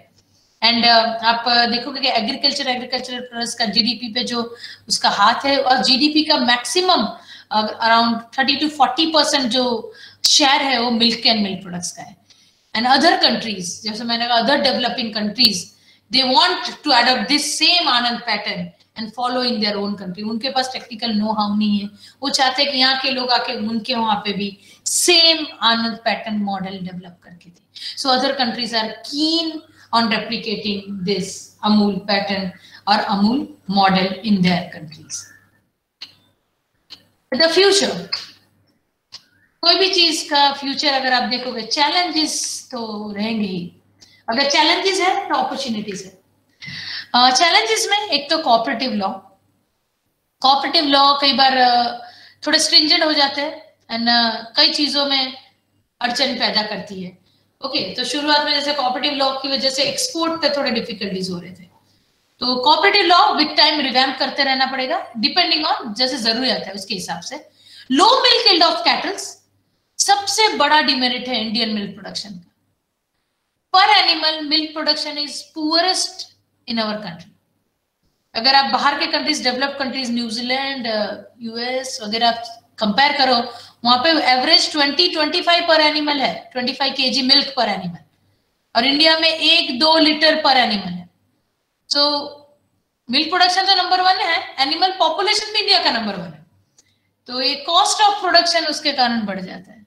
So this is low yield of milk cattle is one of the demerits, और उसको इसलिए milk productivity बढ़ाने के लिए वो लोग एनिमल्स पे काम कर रहे हैं, आर्टिफिशियल इंसेमिनेशन प्रोग्राम्स वगैरह कर रहे हैं ताकि milk yield of animals can be improve.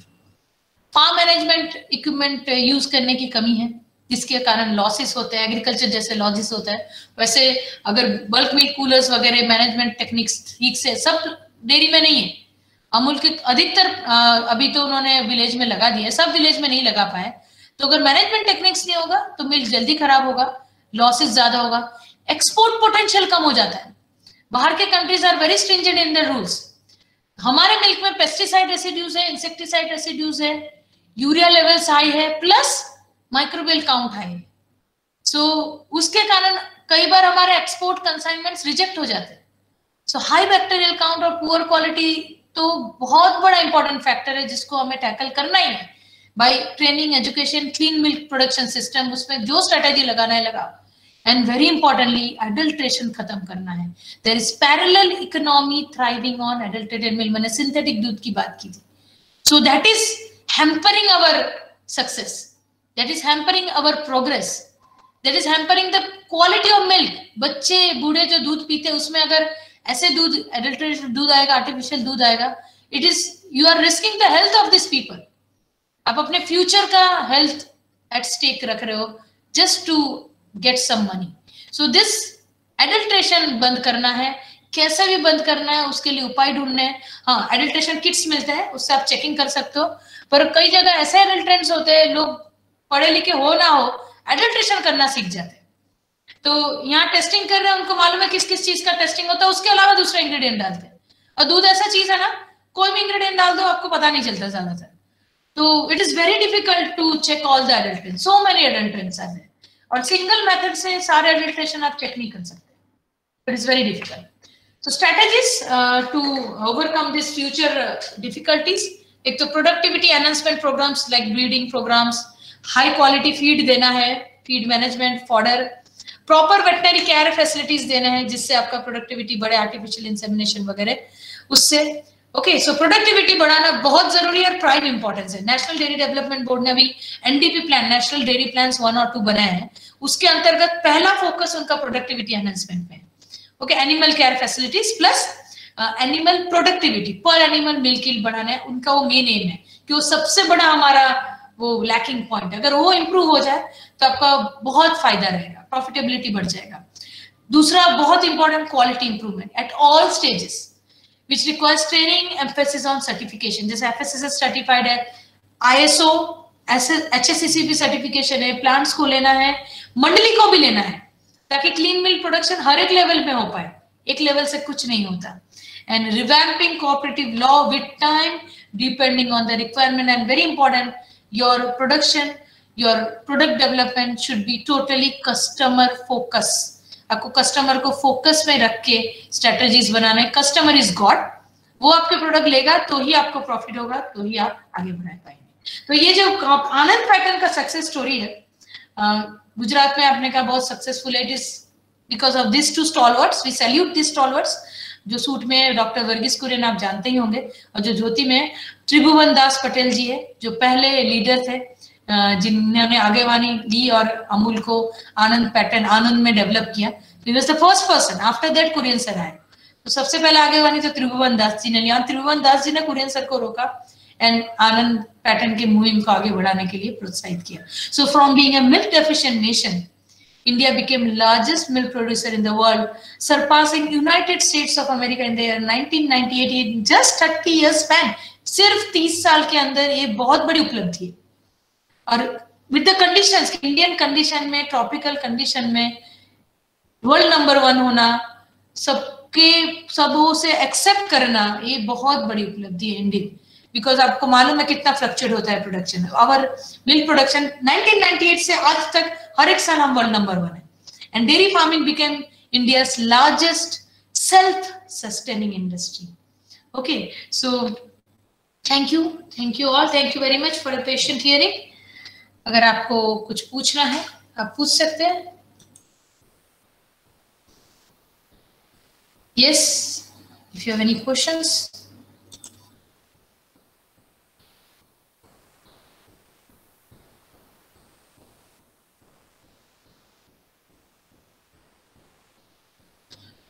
Okay, I thank the authority for granting me this opportunity to have a talk on this session. I thank all the patient. आप लोगों ने ध्यान से सुना. Yes, आपको कुछ पूछना है? Yes, कुछ बोलना है आपको, कुछ फीडबैक देना है? मैडम, आपका लेक्चर बहुत अच्छा लगा. जी, थैंक यू. I hope थोड़ा बहुत I will able to add to your knowledge और आपको आगे काम आए. मुझे जितना भी हो सके, मेरा जो थोड़ा बहुत नॉलेज है, जितना आई टॉक टू पीपल, जो मैंने देखा उसमें से थोड़ा बहुत मैंने बोलने की कोशिश की है. धन्यवाद. Madam, hello. हाँ जी. हाँ जी. सवाल ये कि पूरे जो पूरी दुनिया में लोग बदल रहे हैं. हाँ, लोग की आदतें बदल रहे हैं. तो अमूल में ऐसा क्या हो रहा है कि जो अमूल में ऐसा कुछ जो बेकार चीजें या फिर अदर जो डिफॉल्टर्स है, क्या कोई फ्रॉड है, ऐसी आदतें उधर नहीं आ रही. तो इसका कारण क्या है? मेरा मतलब है कि जो अभी जो महाराष्ट्र में भी बहुत से शुगर फैक्ट्रीज है, जो पायोनियर्स थे, उन्होंने बहुत अच्छा काम किया. लेकिन जो सेकंड जनरेशन, उनके पास जो आराम से वो जो चीजें मिली, इंस्टीट्यूशन मिल गया, उनको उन लोगों ने मेहनत नहीं किया. तो ये जो बदलने वाली जो है एटीट्यूड है ना, वो एटीट्यूड उधर क्यों नहीं आई? उधर जो लोग है काम करने वाले, कंसिस्टेंटली वो ऐसा इंप्रूव कर रहे हैं. 50,000 करोड़ के उनका नेक्स्ट ये टारगेट है. तो क्या ऐसे क्या अलग क्या उसका इसका सबसे ये इसकी स्पेशलिटी है. मैं अगर आपको सही कहूँ तो वो जो उस जमाने में उन्होंने एक बोलते हैं दूरदृष्टि बोलते हैं, विजन बोलते हैं. तो उन्होंने जो अमूल का सेटअप किया था ना, एक विजन के साथ सेटअप किया था. तो उन्होंने जो विजन के साथ सेटअप किया था, उन्होंने सोच के रखा था कि आज के 50 साल बाद क्या जरूरत होगी, वो एक तो दिमाग में रखा था. उसको दिमाग में रख के उन्होंने जो 3 टायर प्रिंसिपल बना ना, इतना अच्छा सेटअप है. मैंने अभी आपको थोड़ी देर पहले बोला था कि ये जो प्लांट्स है, जैसे आप अगर देखेंगे आनंद में एक प्लांट है, ठीक है, अहमदाबाद में एक प्लांट है, और अगर आनंद के आप दूसरी तरफ जाएंगे, वेस्टर्न साइड जाएंगे, ईस्टर्न साइड जाएंगे, 30 किलोमीटर के अंदर और एक प्लांट आ जाएगा. 30, 40 या 60 किलो. बड़ौदा में भी एक प्लांट है. 40 किलोमीटर के अंदर दूसरा प्लांट है. पर वो दोनों प्लांट एक दूसरे से कंपीट नहीं करेंगे. वो उन्होंने पहले से गिना था. इसमें क्या होता, अगर उन्होंने छूट दे रखी होती कि आप जहां चाहो वहां से मिल्क कलेक्ट कर सकते हो, तो कंपटीशन होता. या तो बड़ौदा वाले बाजी मार जाते, या तो आनंद वाले बाजी मार जाते. क्योंकि अब क्या होता, खेडूत दोनों जगह बेच सकते थे. तो इसमें क्या होता कि या तो एक डेयरी चलता, एक डेयरी नहीं चलता. दोनों डेयरी चले, उसके लिए उन्होंने सिस्टम ऐसा उस समय बनाया था कि इन लोग का कलेक्शन डिमार्केशन इतना ही होगा. ये लोग इसके अलावा बाजू वाले गांव भले एकदम जुड़ा हुआ हो, वहां से वो लोग कलेक्ट नहीं कर पाएंगे, तो वो उन्होंने पक्का मार्किंग किया था। सिमिलरली मार्केटिंग के लिए भी उन्होंने पक्का मार्किंग किया कि जैसे मैंने कहा लिक्विड मिल्क तो 2 दिन में बिगड़ जाता है ना, तो वो फेडरेशन नहीं बेचती, तो वो हम प्लांट वाले खुद ही बेचते हैं, उनका अपना मार्केटिंग है, उनको बेचना भी है फिक्स जगह पे, अमूल के नाम से बेचना है, ठीक है। तो वो अगर मार्केटिंग बेचने में भी कंपटीशन ना हो, उसका भी ध्यान रखा गया था। तो मैंने कहा उस जमाने में जो बहुत अच्छे लोग मिले थे काम करने वाले, एक तो मेहनती तो थे, उनका विजन भी बहुत अच्छा था कि अब तक कोई तकलीफ नहीं है, आगे हमें नहीं मालूम, वी ऑलवेज होप के, क्योंकि पॉलिटिक्स तो आपको मालूम है धीरे धीरे यहाँ पे भी घुस रहा है। जब तक कुरियन सर थे तब तक सच कहूं तो वो किसी को आने नहीं देते, उनका बहुत चलता था, ही वॉज वेरी स्ट्रूड, और बिकॉज उन्होंने इतना काम किया था लोग उनको मानते बहुत थे। पर अब क्या हो रहा है, उनके जाने के बाद धीरे धीरे थोड़ा डायल्यूशन तो आ रहा है, हाँ, बट अमूल जो नयापन है वो अपनाती रहती है। मैंने कहा प्लांट्स आप देखोगे बदलता रहता है, न्यूअर इक्विपमेंट्स आते रहते हैं, न्यूअर टेक्नोलॉजी, न्यूअर प्रोडक्ट्स। लोगों को क्या चाहिए, हल्दी दूध चाहिए, तो आप देखो कोरोना आया, हल्दी दूध मार्केट में आ गया, ओके। तो इस तरह से वो ट्रायल्स लेती रहती है और मार्केट डेवलप करती रहती है, वो they are new people are also continuing that is good part till date. और पुराने टाइम में तो इवन सैलरीज भी कम मिलते थे कोऑपरेटिव्स में, इन्होंने सैलरी स्ट्रक्चर सुधार दिया नए लोग आके, क्योंकि काम करने वाले को अगर पैसा नहीं मिलेगा तो मालूम है वो नहीं रहेंगे, वो फिर एमएनसीज में चले जाएंगे, प्राइवेट में। तो वो उन्होंने अच्छा किया है, जिसके कारण अच्छे एम्प्लॉयज अभी है and they are working. Thank you madam. Yes, thank you, thank you. चलो अरविंद सर। जी सर। यस सर, किसी को क्वेरी है तो आप पूछ सकते हैं, क्योंकि मेरे ख्याल से मैम का आज दूसरा सेशन था, साइमल्टेनियसली 2 हमारे यहाँ ट्रेनिंग चल रही थी, तो अगर किसी को क्वेरी है तो पूछ सकते हैं। बाद में मैम शायद दूसरे लेक्चर लेने के लिए चले जाएंगे, तो इट्स क्वाइट डिफिकल्ट। ओके, तो thank you so much ma'am, आपने इतना जो अमूल मॉडल है उसके बारे में डिटेल में आपने बताया, डेयरी टेक्नोलॉजी के बारे में भी बताया। तो हम सब जानते हैं हमारी सुबह दूध की बिना नहीं होती है, तो अकॉर्डिंगली दूध हमारे लिए कितना इम्पोर्टेंस है, तो उसके बारे में किस प्रकार सेटअप है प्रोसेसिंग का, मार्केटिंग का, इसके बारे में मैम ने बहुत ही अच्छी तरह से नॉलेज शेयर किया। तो thank you so much ma'am. तो ओके, तो सर हम आज का जो एक सेशन और होने वाला है, जो कि फार्मर लेड एक्सटेंशन की आवश्यकता, जो भी नए नए रिसेंट एक्सटेंशन अप्रोचेस है, हम सब जानते हैं कि बहुत सारे एक्सटेंशन अप्रोचेस है। रिसेंट में तो मार्केट लेड एक्सटेंशन, जाकि मार्केट को क्या चाहिए अकॉर्डिंगली हम जो भी एक्सटेंशन करते हैं उसके मार्केट लेड एक्सटेंशन कहते हैं। ग्रुप लेड एक्सटेंशन, ग्रुप के माध्यम से किस प्रकार हमारे किसानों तक हम अपना जो टेक्नोलॉजी दे सकते हैं। तो अलग अलग अप्रोचेस है, एग्रो टूरिज्म भी है। एग्रो टूरिज्म में हम किस प्रकार अलग अलग एज ए एंटरप्राइज हम जो टूरिस्ट को अट्रैक्ट कर सकते हैं, गांव में अपना एक जो सेटअप पूरा करके सिटी वाले या तो आउटसाइडर जो है उनको हम गांव की तरह खींच सकते हैं। ये बहुत सारे अच्छे अप्रोचेस है। तो आज एक ग्रुप लेड एक्सटेंशन के बारे में एक छोटा सा प्रेजेंटेशन है। आई होप आपने उसके रिलेटेड थोड़ा नॉलेज होगा, फिर भी मैं आपको साथ ये प्रेजेंटेशन के जरिए इसकी बात में रखूंगा। ग्रुप लेड एक्सटेंशन, मेरे ख्याल से आवाज क्लियर है सभी को? Hello, yes sir. ओके, तो ग्रुप लेड एक्सटेंशन हम सब जानता है कि मैं और आप, हम किसानों तक बीच में जाके कुछ टेक्नोलॉजी के बारे में बात करेंगे तो हमको वो आउटसाइडर मानेंगे, क्योंकि हम उनके लिए बहुत ही अच्छी तरह से पहचाने हुए नहीं है। अगर किसान को बताएगा कि ये आप इसका जो ये वैरायटी है आप करेंगे अपने खेत पे तो अच्छा मुनाफा होगा, तो किसान की बात मानता है। इसी प्रिंसिपल पर ये ग्रुप लेड एक्सटेंशन काम करते हैं। तो ग्रुप लेड एक्सटेंशन में उसकी जरूरत क्या है? ग्रुप लेड एक्सटेंशन में, जस्ट मिनट, ओके, तो ग्रुप लेड एक्सटेंशन है क्या? हम सब जानते हैं कि कहीं कहीं हम जहाँ पे भी काम करते हैं, कई बार हम भी फील करते हैं कि बहुत सारे प्रॉब्लम एक साथ आ जाते हैं। जैसे कि आपको कुछ ऐसे प्रॉब्लम है जिनको सोल्व करने में ज़्यादा स्टेप की ज़रूरत होती है, या तो आपको बहुत सारी टेक्नोलॉजिकल इंफॉर्मेशन की आवश्यकता होती है, या तो बहुत सारे आइडियाज चाहिए इस प्रॉब्लम को सॉल्यूशन करने के लिए, या तो आपको बहुत ज़्यादा समय की आवश्यकता होती है।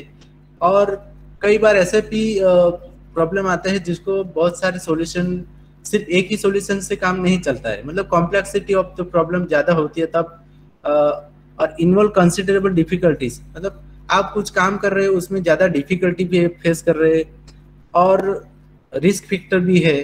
अगर ये सारे फैक्टर्स आपको फील करते हैं तो आपको ग्रुप अप्रोच की ओर जाना चाहिए, ताकि अगर आप तो ग्राउंड लेवल पे ही काम करते हैं, तो कई बार ऐसे वैसे प्रॉब्लम आते होंगे, तो आप ऐसे ज़्यादा ऐसा फील करते हैं, तो आप तो किसानों को एक गढ़, जिसे आप मराठी में गढ़ प्रबंधन बोलते हैं, गढ़ फॉर्मेशन।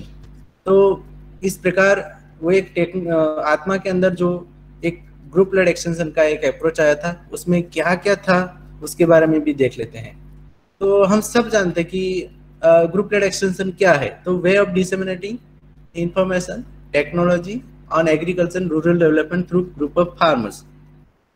तो डेफिनेशन की आवश्यकता नहीं, लेकिन हम सब समझते हैं कि ग्रुप ऑफ फार्मर्स के बहुत किसानों का ग्रुप है, उसके ग्रुप के माध्यम से हमारे कुछ टेक्नोलॉजी को जो उनको एम्पावर करे, उनको कुछ बेनिफिट, उनका डेवलपमेंट हो, उसी एम से जो बना है उसके ग्रुप लेड एक्सटेंशन का वही मीनिंग है।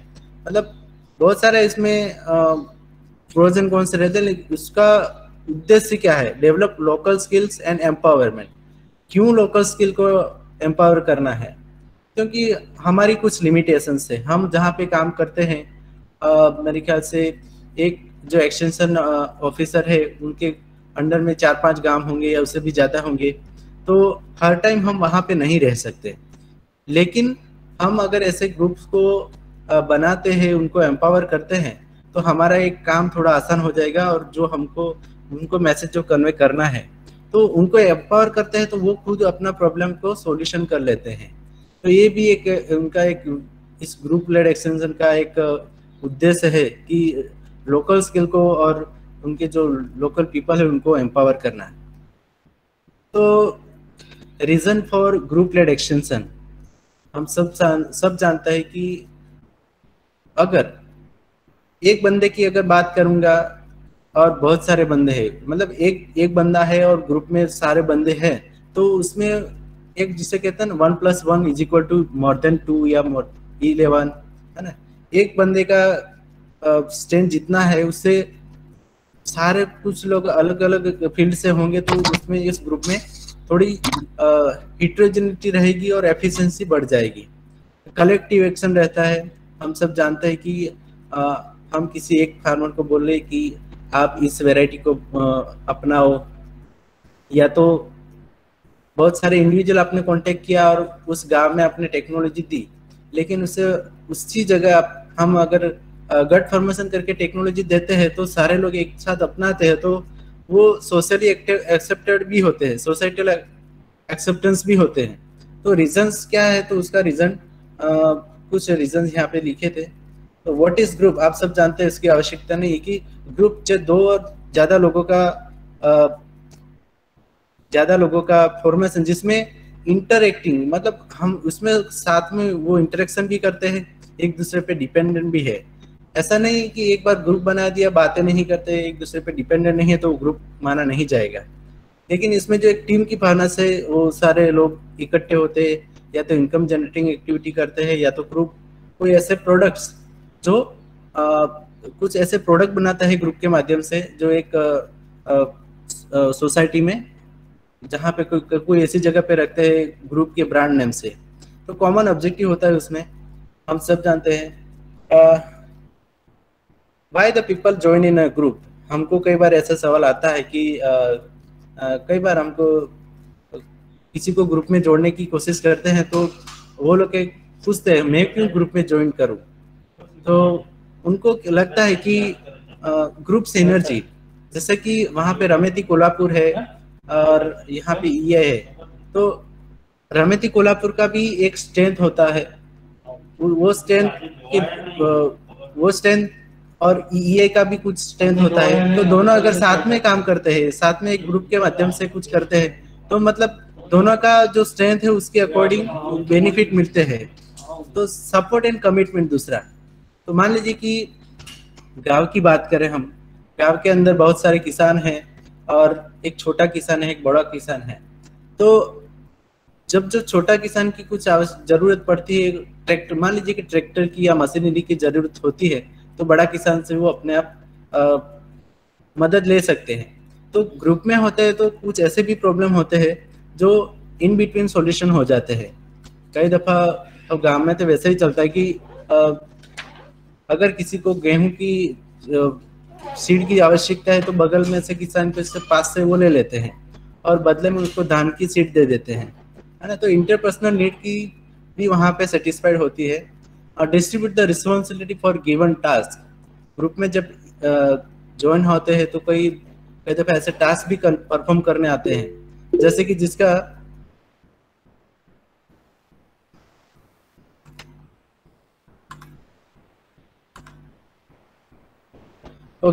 तो जिसका कम्युनिकेशन स्किल अच्छा है वो मार्केटिंग के रिलेटेड काम संभालेगा, जिसका लीडरशिप स्टाइल अच्छा है वो सारे ग्रुप को लीड करेगा। तो ये सारी चीजें ग्रुप में ज्वाइन होने के लिए why people join in a group. तो रेगुलेट द इंटरेक्शन, उसमें इंटरेक्शन होता है ग्रुप में, ताकि कई दफा क्या होता है अकेले जो किसान काम करते हैं अलग अलग वेराइटीज को वो किया है, लेकिन ग्रुप में मान लीजिए कि एक प्लांट प्रोटेक्शन की बात करें, कोई पेस्टिसाइड का पेस्ट का अटैक आया, तो पेस्ट का जो सॉल्यूशन है किसान ने कर दिया, तो वो ग्रुप में बात करेंगे कि मेरे खेत में ऐसे प्रॉब्लम आया था तो मैंने ये दवाई डाली तो ये ऑटोमेटिक कंट्रोल हो गया। तो लाइकवाइज ग्रुप में ज्वाइन होने के बहुत सारे बेनिफिट्स है, हम सब जानते हैं। तो क्या क्या बेनिफिट्स है? Share the farm implement machinery planting material, ये सब अक्सर गांव में होता है। जो बड़े किसान होते हैं वो शायद मार्केट से परचेस करते होंगे, लेकिन छोटे किसान हैं जो एक साथ एक ही वेराइटी को वो अपने खेत में लगाते हैं, इससे उनके लिए बहुत ही बेनिफिट करने वाला है। Share ideas experience and problems, जैसे कि हम सब जानते हैं कि एक किसान का प्रॉब्लम दूसरे को आइडिया देता है, जब वो खुद ने सॉल्यूशन कर दिया तो ऑटोमेटिकली दूसरे को सजेस्ट करते हैं, तो उनका भी इतना टाइम बच जाता है। तो दूसरा है strengthening bargaining power with traders. अकेला किसान अगर अपनी प्रोडक्ट को मार्केट में रखता है या तो बेचने के लिए जाता है तो ट्रेडर से इतना बार्गेनिंग नहीं कर सकता या तो डील नहीं कर सकता, लेकिन वो एक किसान का ग्रुप है, अगर वो किसान का ग्रुप एक साथ उनका लीडर अगर ट्रेडर के साथ बार्गेनिंग करेगा तो उतना इफेक्टिव रहेगा, मतलब प्राइस में थोड़ा बेनिफिट हो सकता है। तो ये भी एक पॉइंट है। Provide a forum for extension agents to introduce technologies. कई बार हमारे पास ऐसे बहुत सारे ग्रुप है, मान लीजिए कि ग्रेप का एक ग्रुप है और हम कुछ नया टेक्नोलॉजी देना चाहते हैं, तो हम इस ग्रुप को हम देंगे तो वो जल्दी से एक्सेप्ट करेंगे, क्योंकि ग्रुप में बहुत सारा डिस्कशन होता है, बाद में वो टेक्नोलॉजी अडॉप्ट करते हैं। अगर आपने ग्रुप बनाया है तो आपकी बात वो मानेंगे, है ना। तो कोई नया टेक्नोलॉजी को आपको इंट्रोड्यूस करना है तो ग्रुप के माध्यम से हम कर सकते हैं। रिड्यूस पब्लिक एक्सटेंशन कॉस्ट, उसमें भी हम सब जानते हैं पब्लिक एक्सटेंशन कॉस्ट कई दफ़ा उनकी बहुत सारी लिमिटेशंस होती है। उसकी जगह पे अगर हमको पब्लिक मतलब गवर्नमेंट का जो पैसा बचाना है वहाँ पे बचा सकते हैं कि ग्रुप फॉर्मेशन से हम कुछ हद तक एक्सटेंशन कॉस्ट बचा सकते हैं।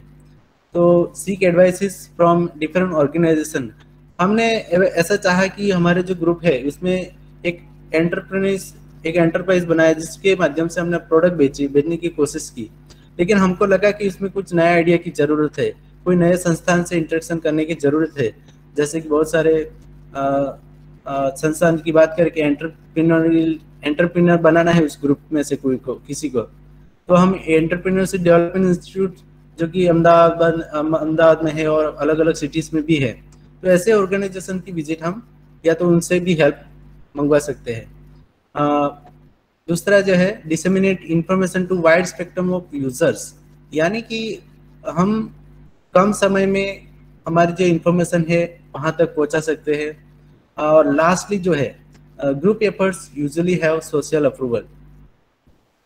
हम इंडिविजुअल अगर किसी को बताएंगे कि नहीं, अगर मैं किसी फार्मर को बताता हूँ कि सर ये हमारा टेक्नोलॉजी है, हमारी यूनिवर्सिटी ने डेवलप किया है, आप करेंगे तो आपका इतना मुनाफा होगा, या तो आपका इतना जो भी है इनकम जनरेशन एक्टिविटी आपकी बढ़ेगी, या तो आप अगर कहते हैं आपकी बात ने उन्हें एक्सेप्ट कर लिया क्योंकि आपको वो मानते हैं।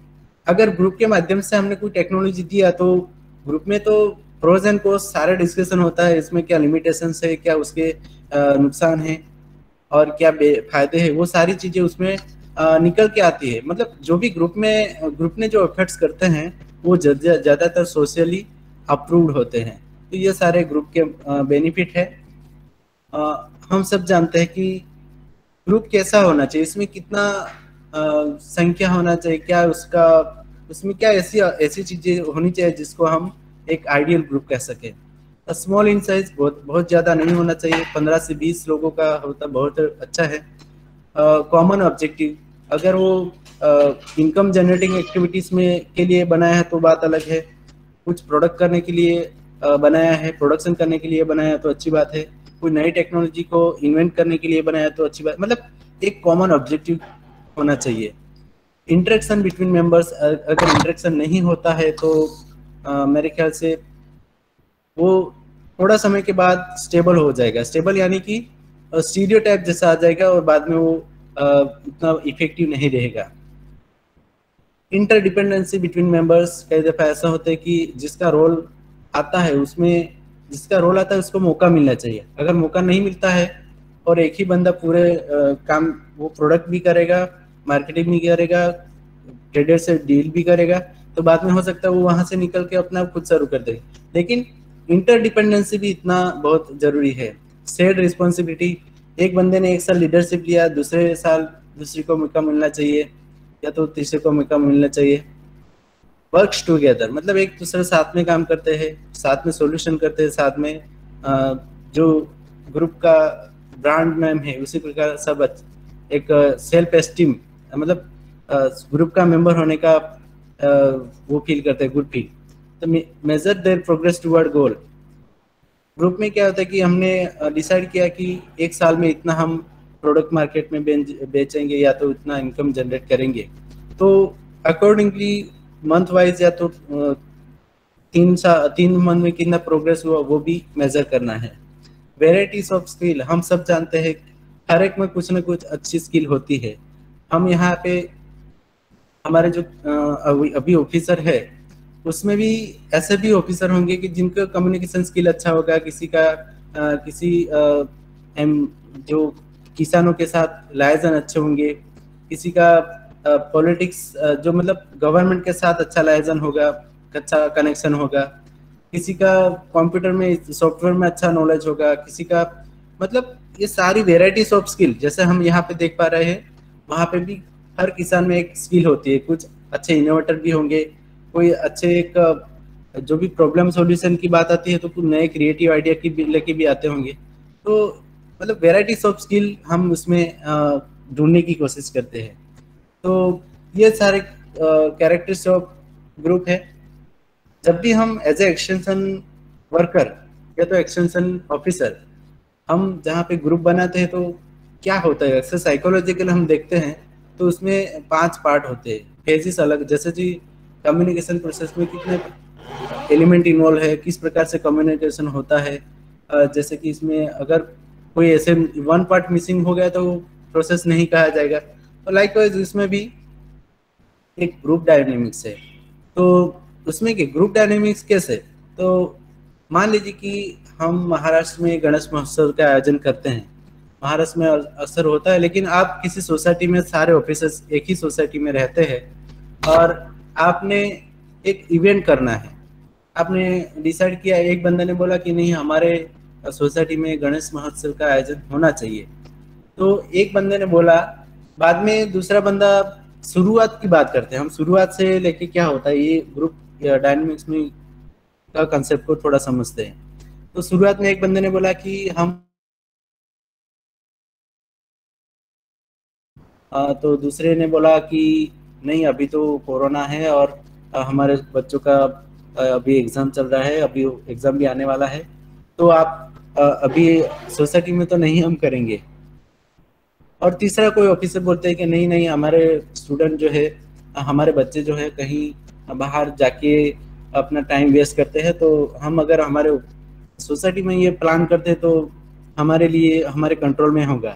तो शुरुआत में क्या होता है, फॉर्मिंग स्टेज में हमारा जो व्यू से एंगल है थोड़ा बिल्कुल एक दूसरे से अलग होता है। वेरी नेक्स्ट मोमेंट अगर हमको थोड़ी चर्चा हुई, इसमें डिस्कशन हुआ और डिसाइड किया कि नहीं हमको ये गणेश महोत्सव जी का आयोजन करना है सोसाइटी में, तो सारे लोगों का एक माइंडसेट है जो एक डायरेक्शन में आ जाता है। तो पहले लोग ऐसा सोचते थे नेगेटिव पॉजिटिव, लेकिन बाद में एक फोकस रहता है जिसमें एक कॉमन ऑब्जेक्टिव तरफ, कॉमन गोल की तरफ मूवमेंट होती है सभी माइंड की। तो स्टॉर्मिंग में ये होता है, बाद में कुछ रूल्स एंड रेगुलेशन बनते हैं, जैसे कि कोई ऐसे बोलेंगे कि मैं डेकोरेशन का मैं देख लूंगा, या आप साउंड का देख लेना, आप सिक्योरिटी पॉइंट ऑफ व्यू देख लेना, बाहर से कोई अंदर आता है, ये वो सारी चीजें। तो नॉर्मिंग में क्या होता है, रूल्स एंड रेगुलेशन बनते हैं कि हम सिर्फ 1 घंटे के लिए प्रोग्राम करेंगे शाम को, और बाहर से किसी को आने नहीं देंगे, और वहाँ पे बच्चे का अलग अलग लाइन होगी, लेडीज का अलग अलग लाइन होगी। मतलब नॉर्मिंग में क्या होता है कि रूल्स एंड रेगुलेशन बनते हैं, बाद में सबको पता चल गया है कि किसको क्या परफॉर्म करना है ना। तो बाद में रोल अलॉटमेंट हो गया, तो क्या करना है, परफॉर्मेंस मतलब परफॉर्मिंग। तो अपने अपना जब जब समय आता है तो वो अपने अपने जो टास्क दिए थे वो उसको परफॉर्म करते हैं, बाद में अपने अपने काम में, अपने जो गणेश महोत्सव खत्म होता है तो बाद में अपने अपने काम में लग जाते हैं, अपने अपने काम में संभल जाते हैं। तो ये सारी चीजें ग्रुप डायनेमिक्स में लागू ऐसी होती है कि शुरुआत में हम किसी फार्मर को बोलेंगे कि हमारे इस एरिया में इस ग्रुप को बनाना है, तो किसान बोलेंगे कि नहीं नहीं आप यहाँ पे मत बनाओ, यहाँ पे कोई आवश्यकता नहीं है। तो ऐसे भी होंगे कि जो माइंडसेट अलग अलग माइंडसेट होता है हमारे बीच में भी होते हैं।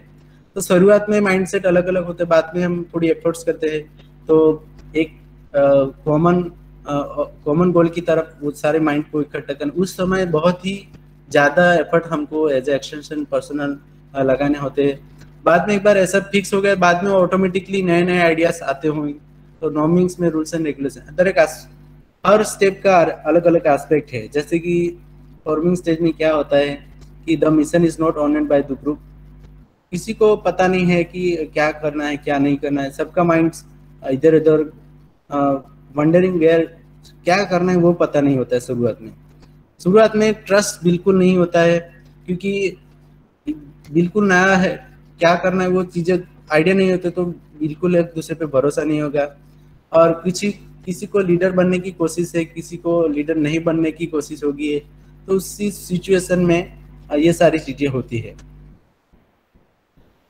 स्टॉर्मिंग में क्या होता है देख लीजिए, रोल्स एंड रिस्पॉन्सिबिलिटी आर्टिकुलेट, यानी कि किसको क्या करना है वो फिक्स होता है। एजेंडास आर डिस्प्ले, कुछ नई चीजें भी जानने को मिलती है। Problem solving does not work well, उसमें कुछ प्रॉब्लम आ जाता है शुरुआत में, काम इतना तुरंत सॉल्यूशन नहीं हो जाएगा। Peoples want to modify teams mission, या तो ग्रुप का मिशन जो भी है, उनको लगता है कि हम इतना सेविंग करेंगे या इतना प्रोडक्ट को प्रोडक्शन करेंगे, तो उनको लगता है कि इफ दे फील पॉसिबल है तो अच्छी बात है, अगर नहीं होता है तो मॉडिफाई करने की कोशिश करेंगे, नए नए आइडियाज को जनरेट इन्वेंट करेंगे। तो ये सारी कंपटीशन इज हाई। कंपटीशन कहाँ पे हाई होती है कि लीडरशिप बनने में। कई बार क्या होता है कि कोई बोलता है कि मैं जो बोलता हूँ वही करेंगे तो अच्छा होगा, वरना फंसोगे। पर्सनल अटैक्स भी होते हैं, तो पर्सनल अटैक शुरुआत में बहुत सारा होते हैं। पर्सनल अटैक जब होते हैं तो बुरा भी कॉन्फ्लिक्ट भी हो जाता है। तो इस स्टेज में हमारे as a extension point of view, extension officer हम वहाँ पे ये सारी चीजें ज्यादा होती तो हमको घबराने की जरूरत नहीं, लेकिन उसमें थोड़ी अवेयरनेस हमको है कि नहीं, इस स्टेज में ज्यादा इंट्रेक्शन होता है तो इसमें फ्रूटफुल पॉजिटिव इसमें क्या निकल सकता है वो भी हम कर सकते हैं। तो level of participation by members is highest, कोई अच्छा परफॉर्मेंस करता होगा, कोई बिल्कुल नहीं करता होगा। ये सारे इस फेज में ये सारी सिचुएशन से गुजरते हैं। मेरे ख्याल से सबसे दिक्कत वाला जो स्टेप है स्टॉर्मिंग स्टेज, मतलब इस फेज में से अगर हम गुजर गए तो हमारे जो ग्रुप की सक्सेस होना शुरू होता है। तो एस्पेक्ट ऑफ नॉर्मिंग स्टेज, तो इसमें क्या होता है कि team has all the resources for doing the job, किसी को क्या करना है, किसको वो सब पता हो जाता है कि जैसे मैंने बताया ना गणेश महोत्सव में सिक्योरिटी पॉइंट ऑफ, जिसको जो सिक्योरिटी में कमिटी है वो सिक्योरिटी का ही देखेगी, साउंड का है तो उससे वो साउंड के रिलेटेड ही देखेंगे, और डेकोरेशन का जो काम संभाल रहा है तो वो ही करेगा। तो एप्रिसिएशन एंड ट्रस्ट गो, कई दफा काम करते करते कुछ गलती हो जाती है तो बाजू वाला कहता है नहीं नहीं आप सही कर रहे हैं, आप अच्छा कर रहे हैं, आप कंटिन्यू, है ना। पर्पस इज वेल डिफाइंड, क्या करना है वो पर्पस तो ऑलरेडी माइंड में होता ही है, पर्पस ही आउटलुक होता है इसमें। Feedback is high, well lesson objective, यानी जो हमको काम दिया है, उनको काम दिया है उसी के बेस पे वो डिसीजन लेते हैं। और टीम कॉन्फिडेंस इज हाई, जब भी हम कॉन्फिडेंस की बात करते हैं, एक बंदे ने जो काम करने की सोचा था कि मैं यही करूंगा तो वो करता है तो उनको कॉन्फिडेंस भी आता है। लीडर रीइंफोर्स टीम बिहेवियर, कई दफा लीडर उनकी जो श्रेय जिसे कहते हैं ना, लीडर एक एनवायरनमेंट पूरे प्रोवाइड करते हैं हमारे मेंबर्स के लिए, तो अच्छा लगे, जो मजबूताई आती है ग्रुप के अंदर। मेंबर्स रेनफोर्स टीम नॉर्म्स, जो भी शुरुआत में जो नॉर्म्स बनाए थे उसको पकड़ के ही रखते हैं। कई दफा क्या होता है कि नॉर्म्स बनाए लेकिन सिर्फ बनाने के लिए बनाए, बाद में फॉलो नहीं करते तो अच्छा नहीं रहता है। मतलब इसमें थोड़ा टीम एक आइडियल सिचुएशन में होती है और पॉजिटिव मोटिवेशन होता है, इंडिविजुअल मोटिवेशन होता है। तो ये सारी चीजें नॉर्मिंग स्टेज में होती है। बाद में जो परफॉर्मेंस होने की बात आती है तो उसमें हर एक मेंबर एक मोटिवेटेड रहते हैं, individual committed to team needs. तो जो भी जरूरत के हिसाब से, जिसको मान लीजिए कि ग्रुप को जो जरूरत है उसी हिसाब से वो अपना परफॉर्मेंस देते हैं। तो लिटिल वेस्ट मतलब बहुत ही कम वेस्ट होता है, जो भी टीम ऑपरेशन है वो अच्छी तरह से करते हैं। Objective outlook, yes V versus I orientation, मतलब मैंने ये किया ऐसा नहीं बोलते लोग, हमने ये किया, इस प्रकार से एक ओरिएंटेशन रहता है। हाई ओपननेस एंड सपोर्ट, अगर कुछ ऐसी सपोर्ट वाली बात आती है, कुछ क्रेडिट लेने की, मतलब तो किसी को सपोर्ट चाहिए तो वो भी एक है, हाई ओपननेस एंड सपोर्ट रहता है। High empathy, high trust in everyone, एक दूसरे पे भरोसा रखते हैं, अगर कुछ ऐसा रिस्क आता है तो वो एबल है उसको सोल्व करने के लिए। ये सारी चीजें परफॉर्मेंस में होते हैं, बाद में अपना परफॉर्मेंस देने के बाद सब अपने अपने काम में लग जाते हैं। तो ये साइकोलॉजिकल स्टेप है ग्रुप के अंदर।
दोन मिनिटात परत जॉईन होते.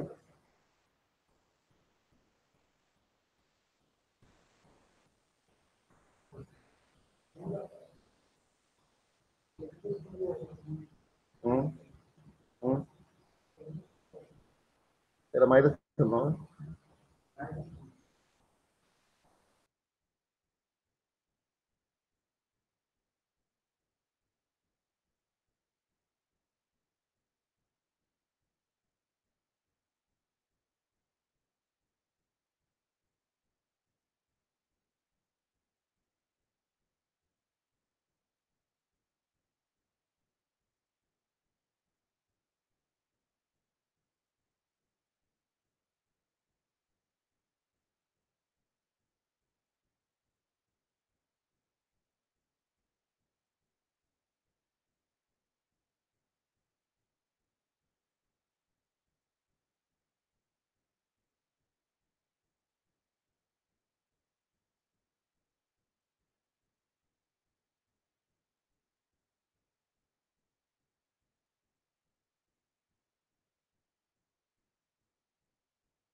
Okay sir, am I audible sir? हाँ ओके. ओके, तो हम बात कर रहे थे कि जो हमारा ग्रुप है फार्मर का, उसका परफॉर्मेंस किस पे डिपेंड है, तो उसमें किस प्रकार कम्युनिकेशन होता है या उसके अंदर कोऑपरेशन है कि या नहीं है, इंटरपर्सनल वर्क ग्रुप प्रोसेस, उसमें अंदर अंदर कितना ग्रुप ट्रस्ट है, उसमें वर्कलोड शेयर करते हैं या नहीं करते हैं, या तो एक बंदा करते हैं तो इतना वायबल ग्रुप नहीं होगा, सक्सेस नहीं होगा. बाहर की सिचुएशन कई दफ़ा पॉजिटिव आती है तो अपॉर्चुनिटी बन के आती है, तो उसमें अगर ज़्यादा डिस्टर्बेंस हो जाता है, थ्रेड्स की हम बात करें तो वो भी एक फैक्टर है. ग्रुप मेंबर्स रिसोर्सेज, हमारे ग्रुप के मेंबर्स जो उसके पास कितने रिसोर्सेज है या नहीं, कम होते हैं जो परफॉर्मेंस देने के लिए. ग्रुप का स्ट्रक्चर किस प्रकार हमने बनाया है, होमोजीनियस रहता है तो कोई दिक्कत नहीं है, लेकिन उसमें बहुत हिटरोजेनिटी आ जाएगी तो हमारा जो ग्रुप का है, हमारा ग्रुप का जो मिशन है वो शायद डाइवर्स हो सकता है. तो ग्रुप गोल क्लैरिटी अगर अच्छा है, सबको माइंड में क्लियर है, तो वो अच्छी तरह से परफॉर्मेंस करेंगे. ओपननेस बहुत ही आवश्यक है, क्योंकि अगर कुछ भी ऐसी छोटे आइडिया की अगर हम बात करें कि कोई बंदा बोलते हैं कि और सब एक्सेप्ट कर लेते हैं, तो छोटे एक्सटेंशन में जब हम बात करते हैं कि एक छोटा भी बंदा अगर उसके फीडबैक देते हैं तो वो एक उसका बहुत इम्पोर्टेंस उसमें, मतलब एक छोटा बंदा भी अगर बोलते हैं तो ग्रुप को मानना चाहिए.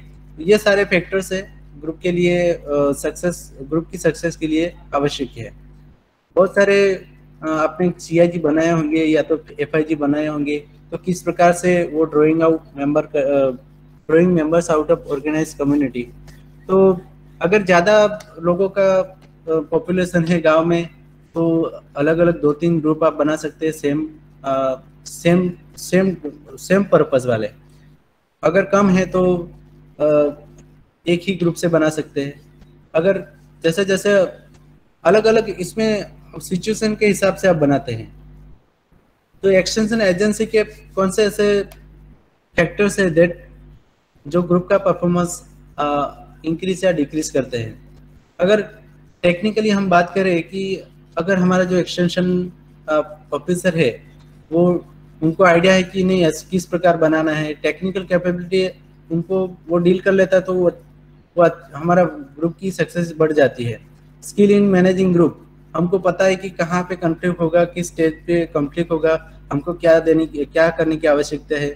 Attitude and commitment two groups, हमको कई दफ़ा क्या होता है कि हमारा पॉजिटिव एटीट्यूड या तो हमारा एटीट्यूड उसके प्रति नेगेटिव पॉजिटिव होने की वजह से एक्सटेंशन जो ग्रुप के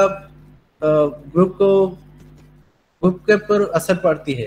तो अप्रोच यूज, कौन सा अप्रोच हम यूज करते हैं. कई दफ़ा ऐसे भी हम उसको आवश्यकता होती है, उन सारे ग्रुप वाले मेंबर्स को वहीं जो मेन काम करने वाले संस्थान में विजिट करवाते हैं। ये सारी चीज़ें भी है। ये जो सक्सेस ऑफ फार्मर्स ग्रुप, मैंने वही चीज़ें रिपीट हो रही है। तो बहुत सारे फार्मर्स ऑर्गेनाइजेशन है, कम्युनिटी बेस्ड, रिसोर्स ओरिएंटेड और कम्युनिटी बेस्ड मार्केट ओरिएंटेड।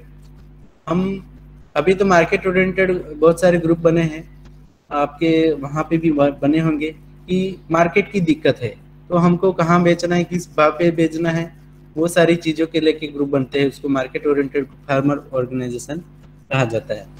तो फार्मर्स ऑर्गेनाइजेशन का किस प्रकार रोल रहता है कि रिप्रेजेंटेशन रोल ऐसा भी है कि इस गांव के इस एरिया को रिप्रेजेंट करने वाले ग्रुप है। जैसे कि आपके महाराष्ट्र में ऋतु मित्रा ग्रुप और जो ग्राफ्स का ग्रुप है, तो वो ग्रुप को अगर कहीं एक्सपोर्ट करना है तो उसके नाम है, जैसे कि नाम आ जाएगा तो वो पूरे ग्रुप को रिप्रेजेंट करते हैं। टेक्नोलॉजिकल रोल, कई ऐसे भी ग्रुप है जो कि टेक्नोलॉजी देने का काम कर रहे हैं कि मान लीजिए कि यहाँ पे गुजरात में धरती ग्रुप है, तो धरती ग्रुप क्या करता है कि वो ऑर्गेनाइज फार्मर का ही है, तो वो जो टेक्नोलॉजी, मान लीजिए कि आपको हार्वेस्टिंग के लिए कौन सा इंस्ट्रूमेंट अच्छा रहेगा या तो सोविंग के लिए कौन सा इंस्ट्रूमेंट अच्छा रहेगा, तो वो अच्छी तरह से वो डेवलप कर रहे हैं, टेक्नोलॉजी दे रहे हैं। तो सर्विस की बात करते हैं कि अगर किसानों को सर्विस चाहिए तो सर्विस रोल के लिए भी वो ग्रुप बनाते हैं। तो ये सारी चीज़ें आप जानते हैं। फार्मर्स में भी ऑर्गेनाइजेड 4 लेवल, अलग अलग लेवल पे फार्मर के ऑर्गेनाइज ग्रुप को क्या कहते हैं, FIG village level, block level पे क्या कहते हैं, डिस्ट्रिक्ट लेवल पे क्या कहते हैं, स्टेट लेवल के फार्मर का एसोसिएशन रहता है उसको क्या कहते हैं, आप सब देख सकते हैं यहाँ पे। तो बिल्कुल छोटी सी बात है कि किस प्रकार हमको फार्मर ऑर्गेनाइजेशन बनाना है। तो आप भी जानते हैं मेरे ख्याल से, इस सारे जो स्टेटमेंट मैंने लिखा है उसके साथ आप एग्री होंगे। स्टडी विलेज सिचुएशन डिटेल्स, यानी कि गांव की सिचुएशन को हमको जानना है। PRA का अलग अलग PRA के मेथड से उसमें हम उसके सब उसको हम PRA का इस्तेमाल करके गांव की सिचुएशन को हम अच्छी तरह से उसका एनालिसिस कर सकते हैं कि गांव में किस प्रकार की टोपोग्राफी है, गांव में लोग क्या ज़्यादा कर रहे हैं, गांव की मेन प्रॉब्लम क्या है, कितनी पॉपुलेशन है, लाइक वाइज। सो तो इसमें बहुत सारी चीज़ें आएगी। तो दूसरा क्या है, identify issues and problems to be deal with farmer organisation. अगर हम किसी की फार्मर को बताएंगे कि आपका प्रॉब्लम क्या है, तो वो ऐसा बोलेंगे हमारे तो बहुत सारे इतने सारे प्रॉब्लम आपको बताएंगे, आप उनमें आप भी कंफ्यूज हो जाएंगे। तो मतलब उसके टॉप प्रायोरिटी किसको देना है, तो उसका प्रॉब्लम को सबसे पहले हमको आइडेंटिफाई करना है। उसके लिए बहुत सारी मेथड्स है, शॉर्ट मैट्रिक्स है, बाद में पेयर वाइज रैंकिंग मेथड्स, यानी कि इसमें हमारे 5 प्रॉब्लम है, इसमें से मेरे को अगर एक प्रॉब्लम का सॉल्यूशन करना है तो सिर्फ पांचों में से कंपैरिजन करूंगा मैं और एक को फाइनल करूंगा। तो ऐसे भी मेथड्स है एक्सटेंशन में, तो उसका इस्तेमाल कर सकते हैं। Local potential leaders in community, बिल्कुल जैसे कि मैंने बताया कि लोकल लीडरशिप प्रिंसिपल का हम जितना उपयोग करेंगे उतना फार्मर को बेनिफिट होगा, क्योंकि हम अगर उनको बताएंगे कि ये बात आप एक्सेप्ट करो तो वो शायद नहीं एक्सेप्ट करेंगे, लेकिन हम हमारे एक्सटेंशन प्रिंसिपल का इस्तेमाल करके उनको बताएंगे तो वो जल्दी मान जाएंगे। Make the aware of the villagers about concept of farmer organisation, सबसे पहले उनको अवेयर करना कि इस ग्रुप का उसका एम क्या है, ऑब्जेक्टिव क्या है। बाद में उनको seek cooperation of various agency working with similar objectives. हो सकते हैं आप ग्रुप बनाने की कोशिश करते हैं, उनसे आसपास कोई ऐसी संस्था है तो उसका आप इस्तेमाल कर सकते हैं। Conduct community meetings through local leaders, हाँ बिल्कुल बात सही है, क्योंकि हम अकेले मीटिंग प्लान करेंगे तो हो सकता है कि हमको मोटिवेट डिमोटिवेट मिल सकता है, लेकिन कम्युनिटी लीडर के साथ डिसाइड करके उनको आगे रख के हम कार्य करते हैं तो अच्छी तरह से हम कर सकते हैं ग्रुप फॉर्मेशन की काम। Make the purpose of organisation very clear, nominate core group leader to develop farmer organisation, जो इसको डील कर सकते हैं उसको हम लीडर बनाते हैं within group. Develop organisation structure, उसमें कौन क्या काम करेगा, अगर कोई प्रॉब्लम की प्रॉब्लम आ जाता है तो कौन सोल्व करेगा, किसको कॉन्टेक्ट करेगा, वो सारी चीज़ें उसमें डिसाइड होती है। तो सबसे बहुत जरूरी है provide action learning situation to develop management of farmer organisation. तो इसमें हर एक स्टेप पे वो किसान सीखते हैं, उसमें से कुछ सीखने की कोशिश करते हैं और उसमें से सॉल्यूशन निकालते हैं।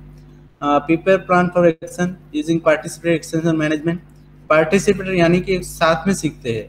पार्टिसिपेटर का वर्ड आपने बहुत सारी ट्रेनिंग में भी सुना होगा।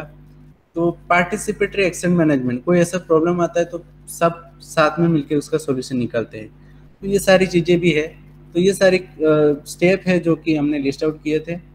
यस, हमको दूसरा भी एक रीज़न है कि हमको गट क्यों बनाना है, गट क्यों बनाना है। मान लीजिए कि आप डिपार्टमेंट में है, हमारे यूनिवर्सिटी के भी बंदे वहाँ पे होंगे। एक दिन वो स्टेट एग्रीकल्चर यूनिवर्सिटी वाले हमारे किसान भाई के साथ जाके बोलते हैं कि हमने हमारी यूनिवर्सिटी ने ये मक्का की वैरायटी डेवलप किया है, तो आप उसको करेंगे तो आपको इतना प्रोडक्शन बढ़ेगा, इतना इनकम बढ़ेगा। 15 दिन के बाद हॉर्टिकल्चर डिपार्टमेंट से कोई हमारे ऑफिसर जाएंगे और उनको बताएंगे कि आप ये टिश्यू कल्चर प्लांट हमने तैयार किया है, या तो ये इसमें आप इस सब्सिडी भी हम देंगे, आप इसको करेंगे तो आपको इतना मुनाफा होगा। बाद में कोई एनजीओ वाला भी जाएगा, वही बातें बताएंगे। या अलग अलग डिपार्टमेंट अलग अलग समय पे वो किसान को बोलेंगे, वो बेचारा कंफ्यूज हो जाएगा। तो बिजनेस, तो इसमें एक स्कोप क्या है ग्रुप लेड एक्सटेंशन में, वही चीज़ ग्रुप का हम इकट्ठे कर देंगे और एक ही ग्रुप रहेगा। तो अगर पहले दिन रिसर्च सेशन वाला गया तो भी कोई दिक्कत नहीं, एनजीओ वाला दूसरे दिन गया तो भी दिक्कत नहीं। लेकिन ग्रुप में हम सारे एक ही ग्रुप में एक दिन अगर जाते हैं तो हमारा जो पब्लिक कॉस्ट है वो ऑटोमेटिकली रिड्यूस हो सकता है। ये सारी चीज़ें थी जो कि हम को करने की आवश्यकता है। रोल ऑफ एक्सटेंशन पर्सनल, हमारा क्या रोल होता है, मोबिलाइजेशन, यानी कि किस प्रकार हमको मोटिवेट करना है एक ग्रुप को बनाने में, कैसे आइडेंटिफाई करना है, कैपेसिटी बिल्डिंग, यानी कि हमारे ग्रुप के मेंबर्स को किस प्रकार एम्पावर करना है, प्रॉब्लम सॉल्विंग, ये सारी चीज़ें इसमें हमारा रोल आता है। तो क्या क्या इनिशिएटिव्स, बहुत सारे ऐसे ग्रुप का लिस्ट आउट बहुत लंबा है, इसलिए मैंने थोड़ा कम किया है। और उसमें ऑब्जेक्टिव क्या होता है, आप ग्रुप में क्या एक्टिविटीज़ होती है, कि जैसे जैसे एरिया वाइज या ग्रुप मिल का एक ग्रुप था तो उसका फोटोग्राफ्स हमने कंपाइल किया है। अगर आप ईयर में आते हैं ट्रेनिंग में, तो रिसेंट में फार्मर इंटरेस्ट जो एक FIG चल रहा था जिसमें वुडन नॉन वोवन बनाने वाली बहनें हैं, उनको नॉन वोवन बनाने वाली बैग्स, वो वुमन जो है वो थैलियाँ बनाती, जैसे कि प्लास्टिक तो बैन हो गया था, लेकिन जो ग्रुप है वो जो नॉन वोवन जो इजीली डिकम्पोज होते हैं ऐसी बैग बनाती है अपने ग्रुप के माध्यम से। और अच्छा मार्केट में, अगर आप चाहते हैं कि रमैती का जो लोगो है ऐसी हमको बैग चाहिए, तो वो बिल्कुल कम दाम में आपका जो बैग्स आपको प्रोवाइड करेगी। अलग अलग कम साइज वाली, बड़ी साइज वाली बैग्स, मतलब ऐसे भी काम वो करते हैं। तो आप अगर यहाँ पे एक्सटेंशन 2-3 ऐसे ग्रुप भी है, मेरे ख्याल से सर भी आए थे, तो हमने दरमद में ऐसे ग्रुप का विजिट लिया था। तो अलग अलग ग्रुप के हिसाब से हम वो विजिट करने की कोशिश करते हैं। मेरे ख्याल से ग्रुप लेड के बारे में आप सब जानते ही होंगे, फिर भी मैंने थोड़ा कोशिश किया कि क्या इसमें हो सकता है।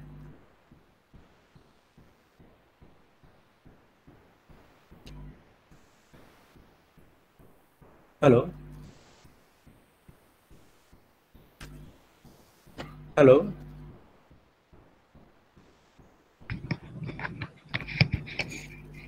हेलो, थैंक यू सर, बहुत थोड़ा समय ज़्यादा ले लिया है मैंने, क्योंकि आप सब जो हमारे ग्राउंड लेवल पर ऑफिसर है वो तो काम करते ही है, लेकिन जो हमने थोड़ा कंपाइल किया था उसके बारे में थोड़ा मैंने बाबत शेयर किया।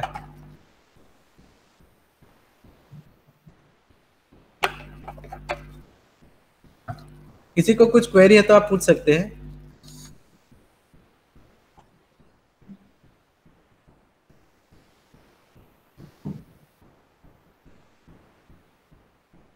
कुणाल का शंका आहेत का?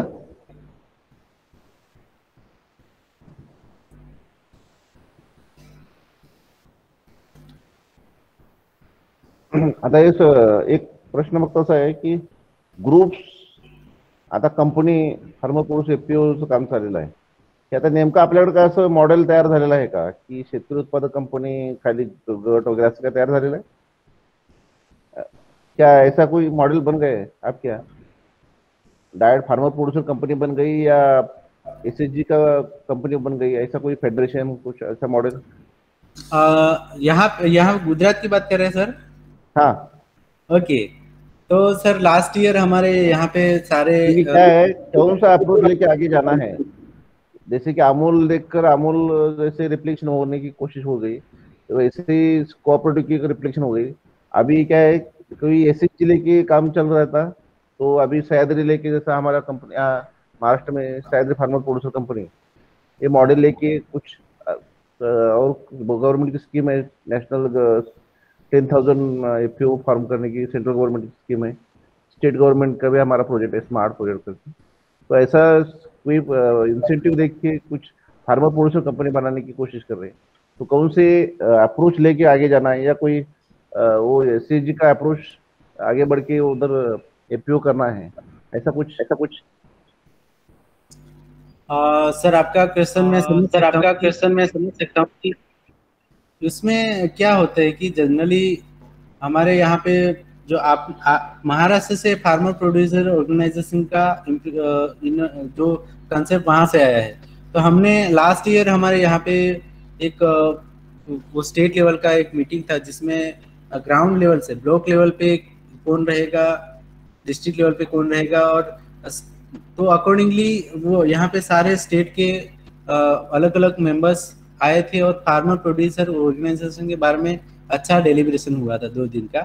तो उसमें हो सकता है कुछ आएगा, मेरे का अभी तो नया है हमारे गुजरात में, तो हो सकता है इसमें थोड़ा एरिया वाइज बनेगा, या तो कुछ मान लीजिए हमारा ट्राइबल बेल्ट भी इतना ही ज़्यादा है, दाहोद से लेके जो वापी वलसाड़ और यहाँ पे जो बनासकाठा साबरकाठा साइड, तो उस एरिया में हो सकता है उसका फार्मर प्रोड्यूसर ऑर्गेनाइजेशन का टास्क फंक्शनिंग अलग हो सकता है।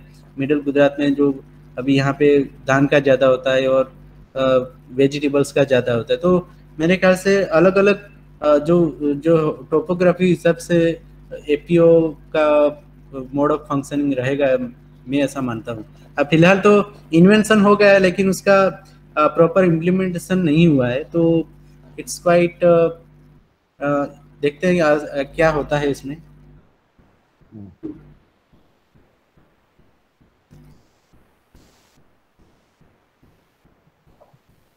ठीक आहे, कोणाला शंका आहे ना, आहेत का?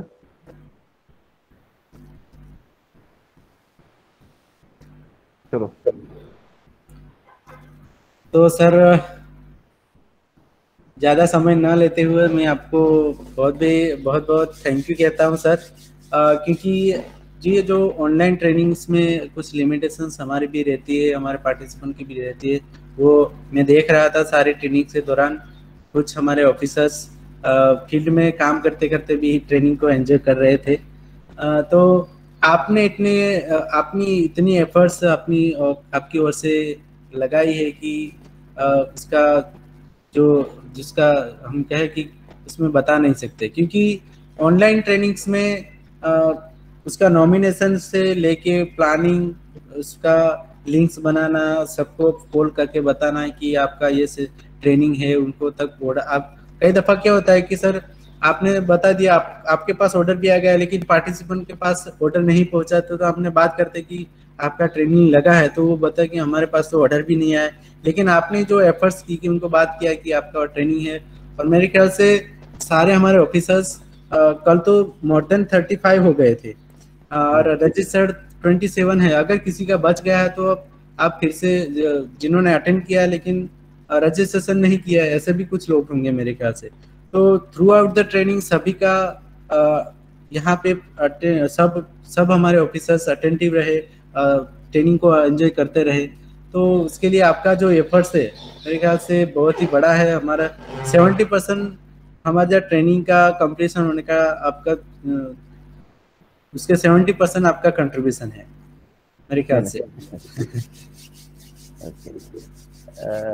Thank you. क्या कंक्लूड करें? बिल्कुल सर.